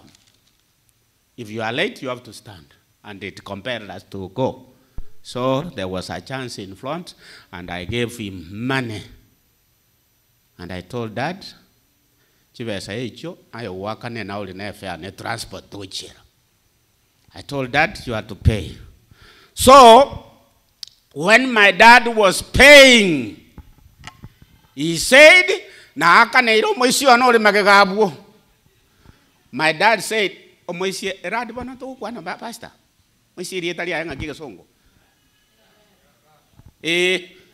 Yeah. So conductor add money for the father and the what? The moisia. So when we were alighting, the conductor said, "Where? Ujalipa?" Omugakataka netia kusino moisia kanera magega. Kina manyanga moisikio yo. Nkaboli tata so busuwa ngwakana. Uso moisio yo na hero no yo. Your dad to you, your mom to you. Ayagoro mwana elioka. You are a son and a daughter to your parents. And remember, you parents, you are a mother.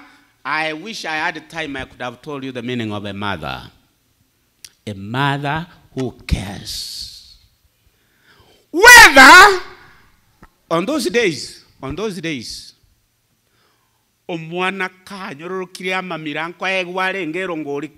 they used to feed children in a funny way. They used to put a polish in the hand and a paw with a guard in the polish they give. Then the mother used to omena and omena. No na mamira. Omena rania. Omwana baba nene na mamira. Mamira once. Yani a son, a daughter to a mother, even milk is sweet to her. Even refuse. See, that's a great thing. You are mom. You are mom. You are dad. You are dad. What am I trying to say? I'm finishing. Watch ye. The Bible said, I have not brought peace to you, but what? When you accept Christ. Oh, I used the mic. I think I'm louder than okay. Thank you. Thank you. When you talk of a family, watch ye. The devil went to that garden family.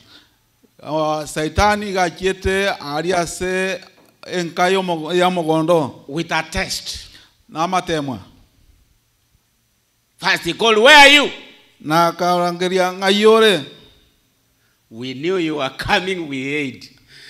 The answer was where they were, but what answer did they give? Contrary. But however, why are you naked? Is it that you have disobeyed and eaten what I forbidden? He said, no, God, you have a problem. God, you are the one to blame. Why do you give me a woman? It is this same woman you gave me. I thought and the God was asking, and I matched you with her. Miserable, and you are saying this? What about the woman? You, God, you have a problem. Why do you create snakes? And this snake has messed up with me. ngabone ngitie nande ya chira ko ngaina. You have a problem. Nyasaye no bwatu michanda. Blames started even today. People are blaming one another. Igonga okora umiana ni go wachagete baka go ikaiga okora umiana na bakoreo. Pastor, I preach the family life all over. Bono na beren korandia mangana ya family life kerase. When I ask women what is the problem in the home, Ekeron kuboria bangina nga emechando yenka ninki. abasaja pastor neme ticho. And they say men are like clay. Abasaja Man, what is the problem at the home? Neme go kule yabakungu. They say it is these women. Omwana wogo muboli what is the problem? And the child, when you ask, what is shida ni nini? Na bagaka ba bwebuli nabangina batapuati upstairs. Bakolison anti-clockwise. It is because of these old people that reason anti-clockwise. Yani bakolengeli kujimaiga. The reason anti-clockwise. The blame is over. The blame is over. The big problem is yourself. Because you have not watched yourself. Ask God to give you really you.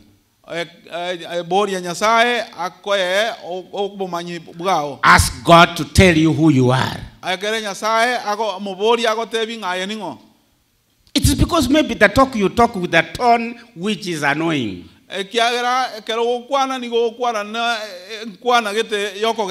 Say your daughter has messed up. How do you handle that lady when she has messed? Do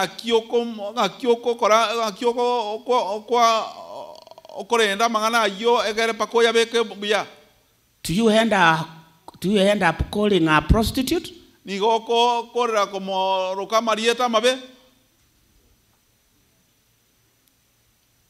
When your child has not performed in school,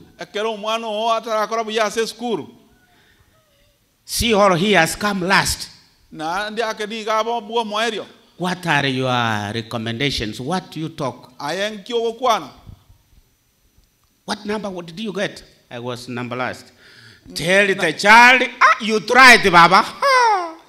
What number did you get? These 56 people, children, to be carrying them all. You tried. Next time, be here reading them now. Place her instead of abusing her. Next time, this time, you have carried them all. Yeah. But next time, lead them. Let them know you should not be carrying them all. Ngwatema lero okwa baimokia ngakiendere bosio bono naiti abakoimoki.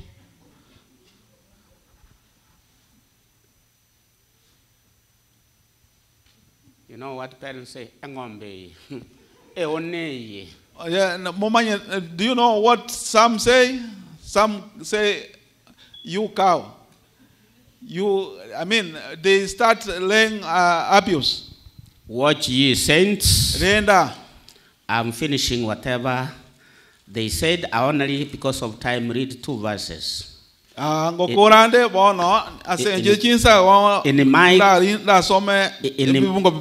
Mike chapter 7, I will only read and you translate. And I speak something what Jesus meant by a short, then I finish. The Bible says, on your own, read the book of Micah.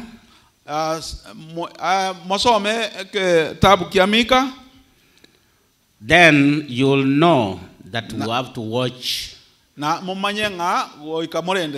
A saint's watch. The heaven has been shaken. It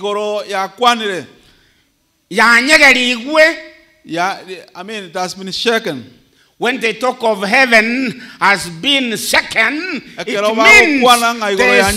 means the saints have no patience and they have given up. They have families. Igonga ba maraika tibabwati koremereria ba. The saints, I mean a mother, a father, children, and a whatever.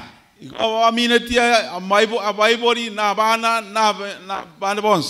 if it is so, the Bible tells me, watch out. Watch out. Let the wife be an excuse to go to heaven.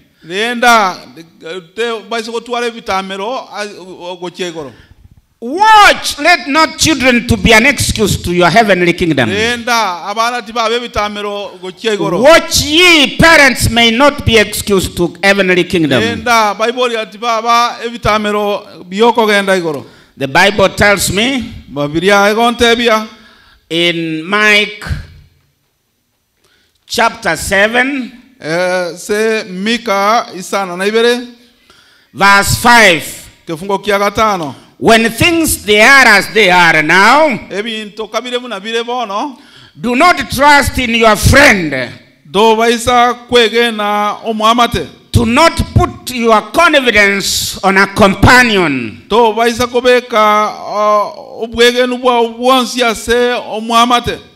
the doors of your mouth from her who lies in your person.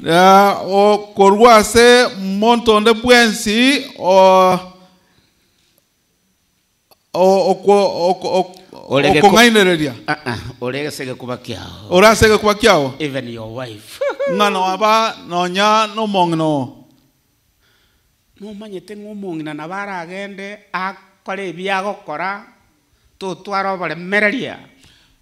Do you know that even your wife can go do whatever she can so that you cannot have endurance?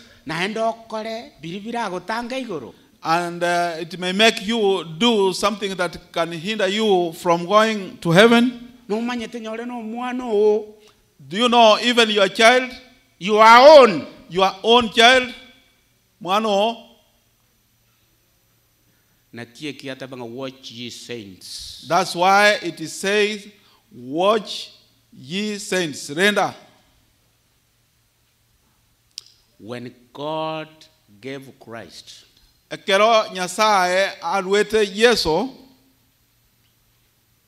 He gave so that you can come out of the world, out of wickedness.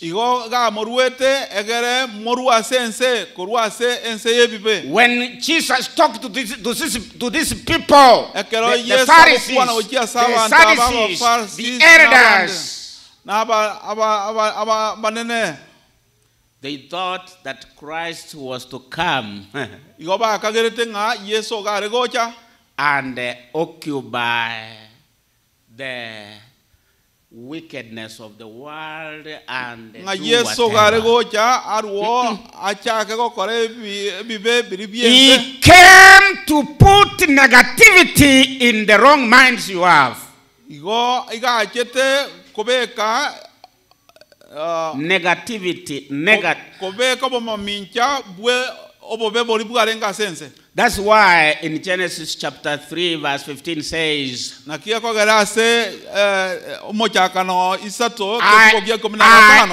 will put enmity between you and the sabbath. He will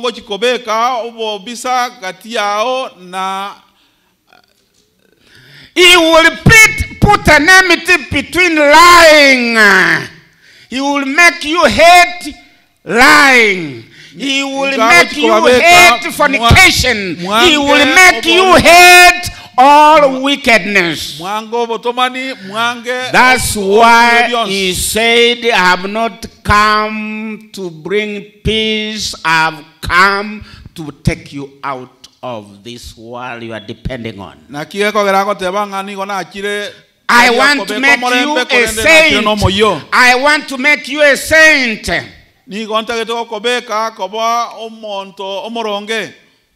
Those things you love so dearly, ebintu biri bwanchete kegima Christ came to remove you from there. bona Yesu gacheta se When you have been removed with the sweetness of lying, ekero obwate obwansu bwoko mulimo and you have been told lying is bad, na ndo gote ungo bolimo negente kebe enmity has come. obo bisa bwachire. When God tells you adultery is bad, ekero nyasago akogote binga obotomani no bobe enmity has come. obo bisa bwachire. One of the elders at one of the districts I worked in Kyogo, morisio yomo ase a district asina go kore mirimo. I was told he has committed adultery. Gatebugunga okoriro botomani. I investigated everything and I got the truth. Ngai kanka digia mangana yonga yanyoreke ene. And when I talked to him Na ekerona achieto kokwana nere about what he has already done, ase egento keriko nya akorire, and when we were doing church erection, ekero tu arego korobocho ocho ribwe kanisa we didn't erect him as a church elder. to jieti komo chora muno morisia. He said from his mouth, Agakwana, if I had power, ngonye na bwate chinguru I could have swallowed your life. anare oja kubamira more moyo. He hated me. Akanganga. Hey, if you tell your wife, please, irangora.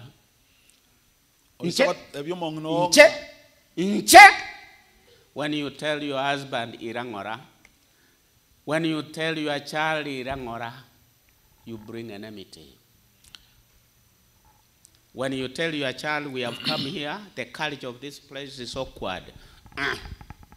What are you saying? You bring enmity. When you tell women, God created you with your hair, which is good.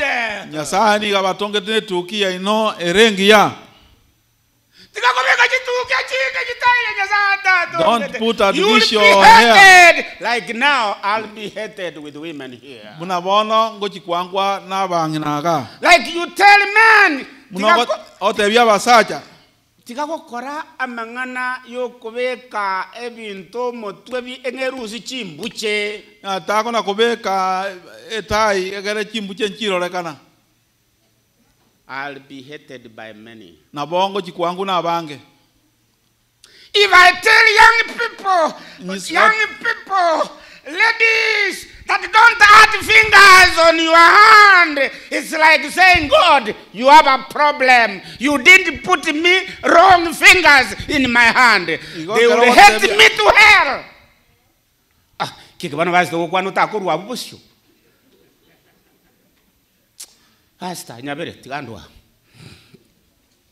But Micah said, the last text I'm reading, verse 7, therefore I will look to the Lord. I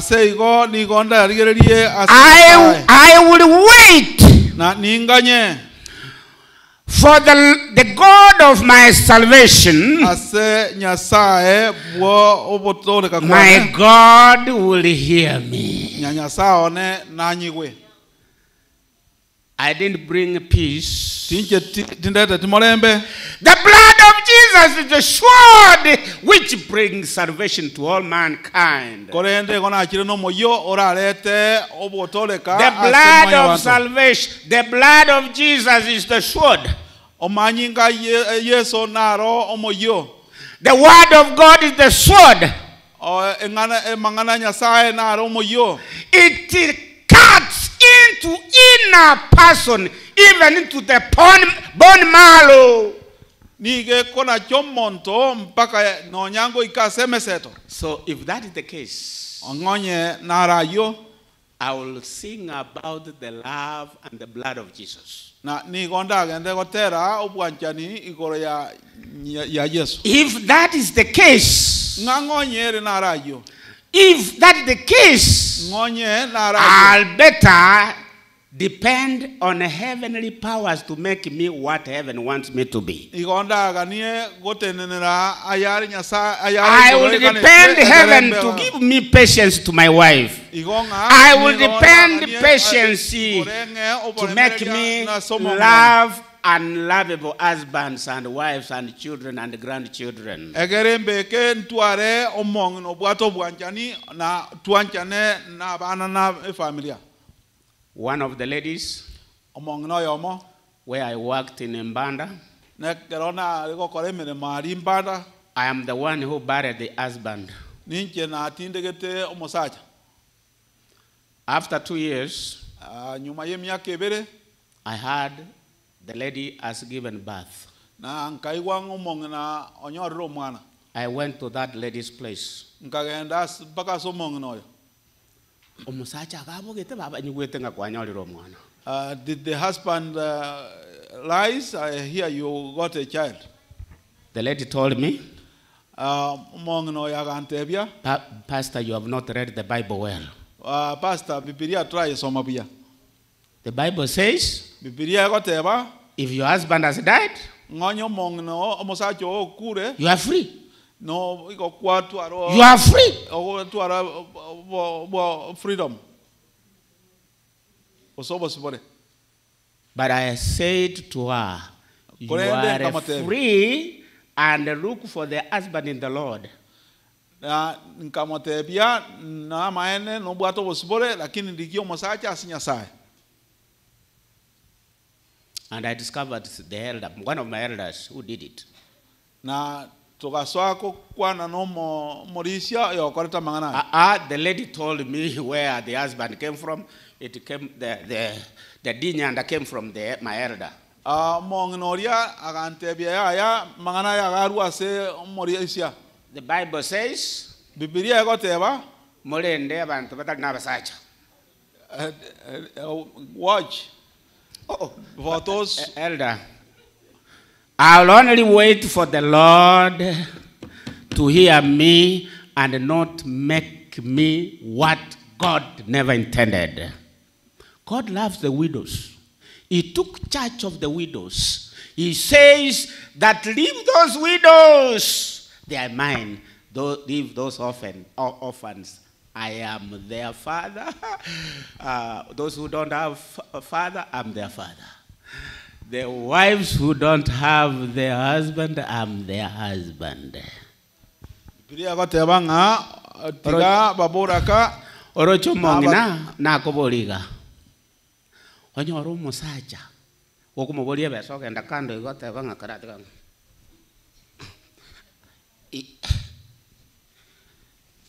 Ichina kwa ete goro ni charity.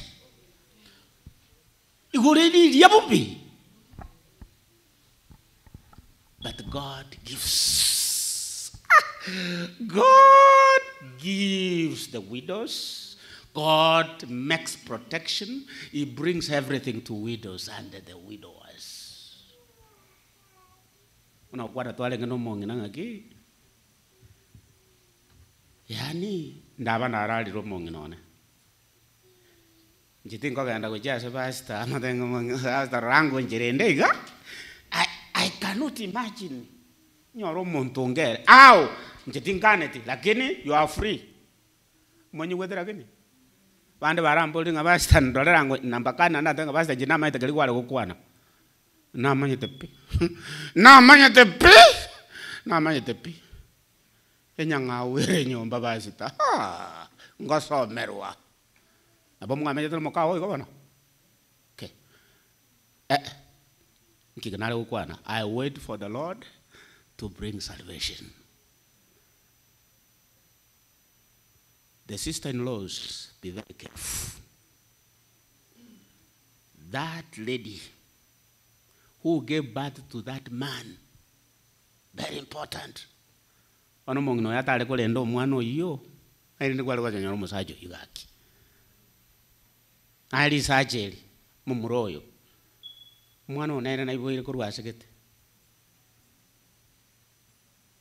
muremereri sababu remereri oloji abantu twamenyire turega basita abantu bairete kana mareve gweka ya nguikire yara tuomana taka mama banongi tukubuna umugaka ngibora tukubuna tubeka marunze tata nyasaye tobale meria monyu wetera gini God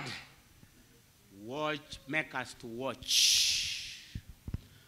The devil has destroyed homes, children, grandchildren. Watch. Let me sing a song. And, yeah.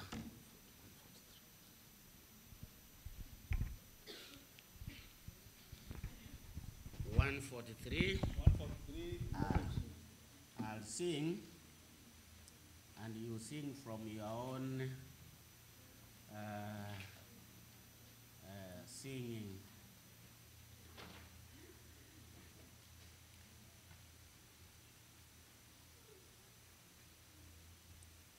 Mongnonya vile tocho mani ngana alichinga kichia bantu babande nyabere ka kibaba tigango saba mabira kurubura.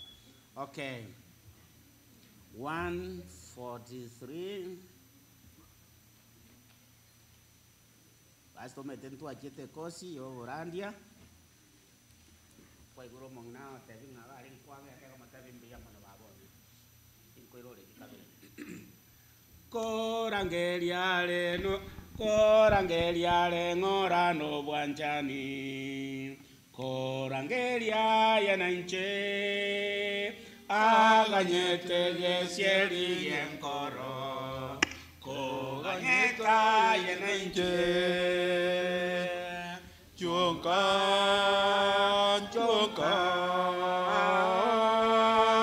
Marosire mochenka Sogo sorora yesa kogangerie Moña vive yonka Tito te bana yeso zoroire Inche amona ebo Nase kito goya moya guaye Arue asetore Yonka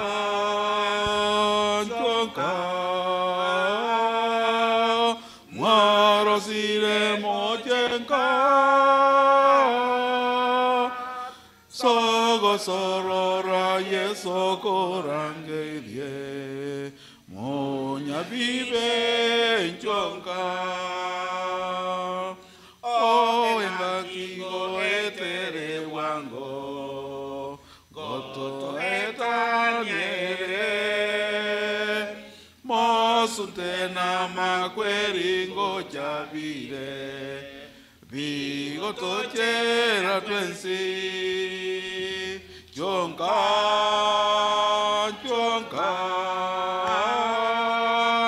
Maroside mochenka Sogo sorora yeso korangerie Moña vive en chonka Porgerio wanchani guaye Weira setore Noña tua mochire na maverebo Aye nanche bori Chonka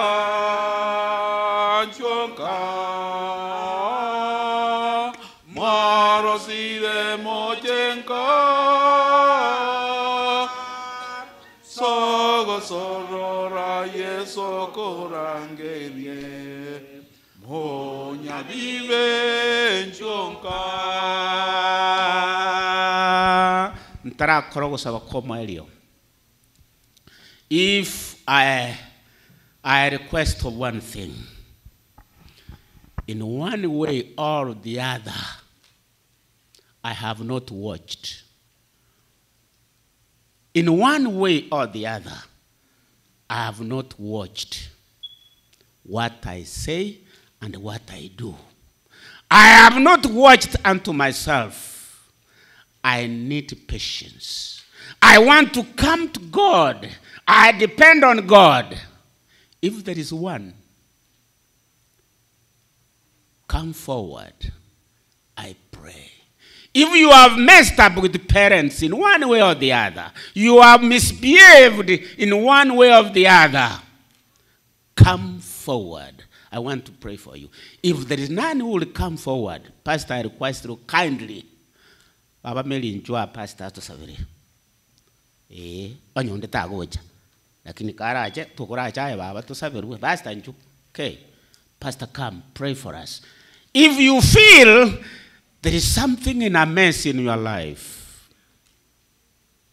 there is somewhere, someplace you have never watched, you have become an enemy to your wife, to your children, in the way you behave, come forward. If there is none who comes, Pastor, me have come forward, come. Pray for me and my wife, Mary. And if there is anybody, the Bible said, watch ye saints. If a child, a youth, a lady who feels in one way, I have not had patience. I have talked what I could have not talked. If there is a young man, come forward. If there is a woman, come forward. If there is a man, come forward. Remember, the day is today, tomorrow I don't know. But the Bible says, I'll wait patiently for the Lord to do something. And even heaven comes, I'll be among those people who will say, oh, when the saints go marching in, oh, when the saints go marching in, oh Lord, I want to be among the number. Oh, the saints go marching in. Children who feel in one way, they have talked what they could have not talked. Come forward. Pastor will pray for us. If a young man in one way has done anything, feeling God sincerely, I need patience. I talked what I could have not talked. I have done what I could have not done. You come forward. Pastor is here to pray for me and you. Pastor. Oh, sorry. Okay, this time to talk to God after listening to the message. Shall we pray? Our God and our Father, we humans did not choose to be created. You are the one who, after creating the earth, you saw that you were to create people who will represent your image to the rest of the creation. Now, God, sin came in and brought differences, divisions among your family. But we thank you because you are patient with us and a way has been opened through Jesus that we can rebuild our broken family relationships. And so this hour of the day, as we have listened and as we have come to this place, you know each family. You know the struggles we have. You know the challenges we have in our families. There are some challenges between father and mother, wife, husband, children, and families. But because we know you are there who can heal our broken parts, our wounds, we are happy that we can still be happy and rejoice with our families, regardless of our status and our challenges in families. So this hour we pray, I speak to fathers who are here, husbands who are here, that they may listen to you to know how to be patient with their wives, their children. We pray for mothers who are here, that they may come to you so that they learn this patience, to know how to relate to their husbands and children. We pray for those who have taken a step to come forward this hour. God, you know why they came. You know what is happening in their homes. We don't know. You know and they know. So we pray that what you know and what they know, God, forgive them. Give strength, give them power to overcome. We pray for the children who are still under the care of their parents and who are here now. God, speak to them to know their mistakes. And once they leave this place, when they go to their various homes, families, they talk together and they begin over. We pray for the pastor who has come and spoken to us, and his wife Mary. You know who they are, you know challenges in their families, issues, sickness, losing loved ones. We pray for them also at this hour. Bless them as a family and as your people, as your servants. We pray for each one of us. And those who are seated here, God, you know there are some challenges, issues. It's not that they don't have. They have it because, you know, we live in a world of sin. We pray for each one of us who is here today in this church, that may your will be done, forgive us and accept us. And at the end, when we come, as we have said, when the saints will march in to the kingdom, we will be among them, among the number who will enter into your kingdom, where we shall have no challenges of family issues. Thank you for accepting us. Forgive us. May we be forgiven, and may we make a decision that you are here, there for us, and when you come, we'll be with you forever and ever without parting anymore. Thank you for accepting us with this prayer. We ask in Jesus' name. Amen. Thank you, Mama Mary.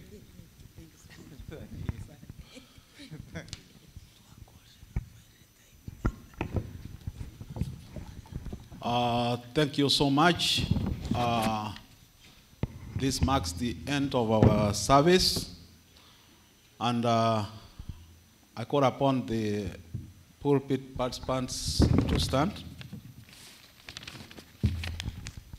The pulpit participants to stand. Follow pastor.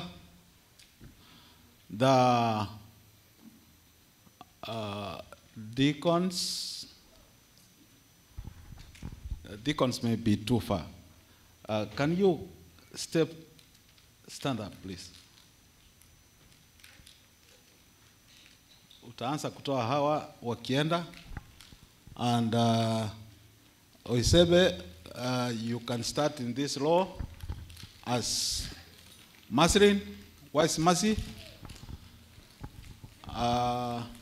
Anza wimbo. Why is Maslin?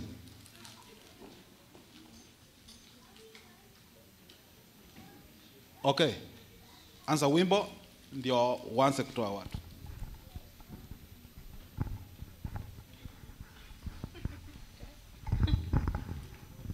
Oh, when I say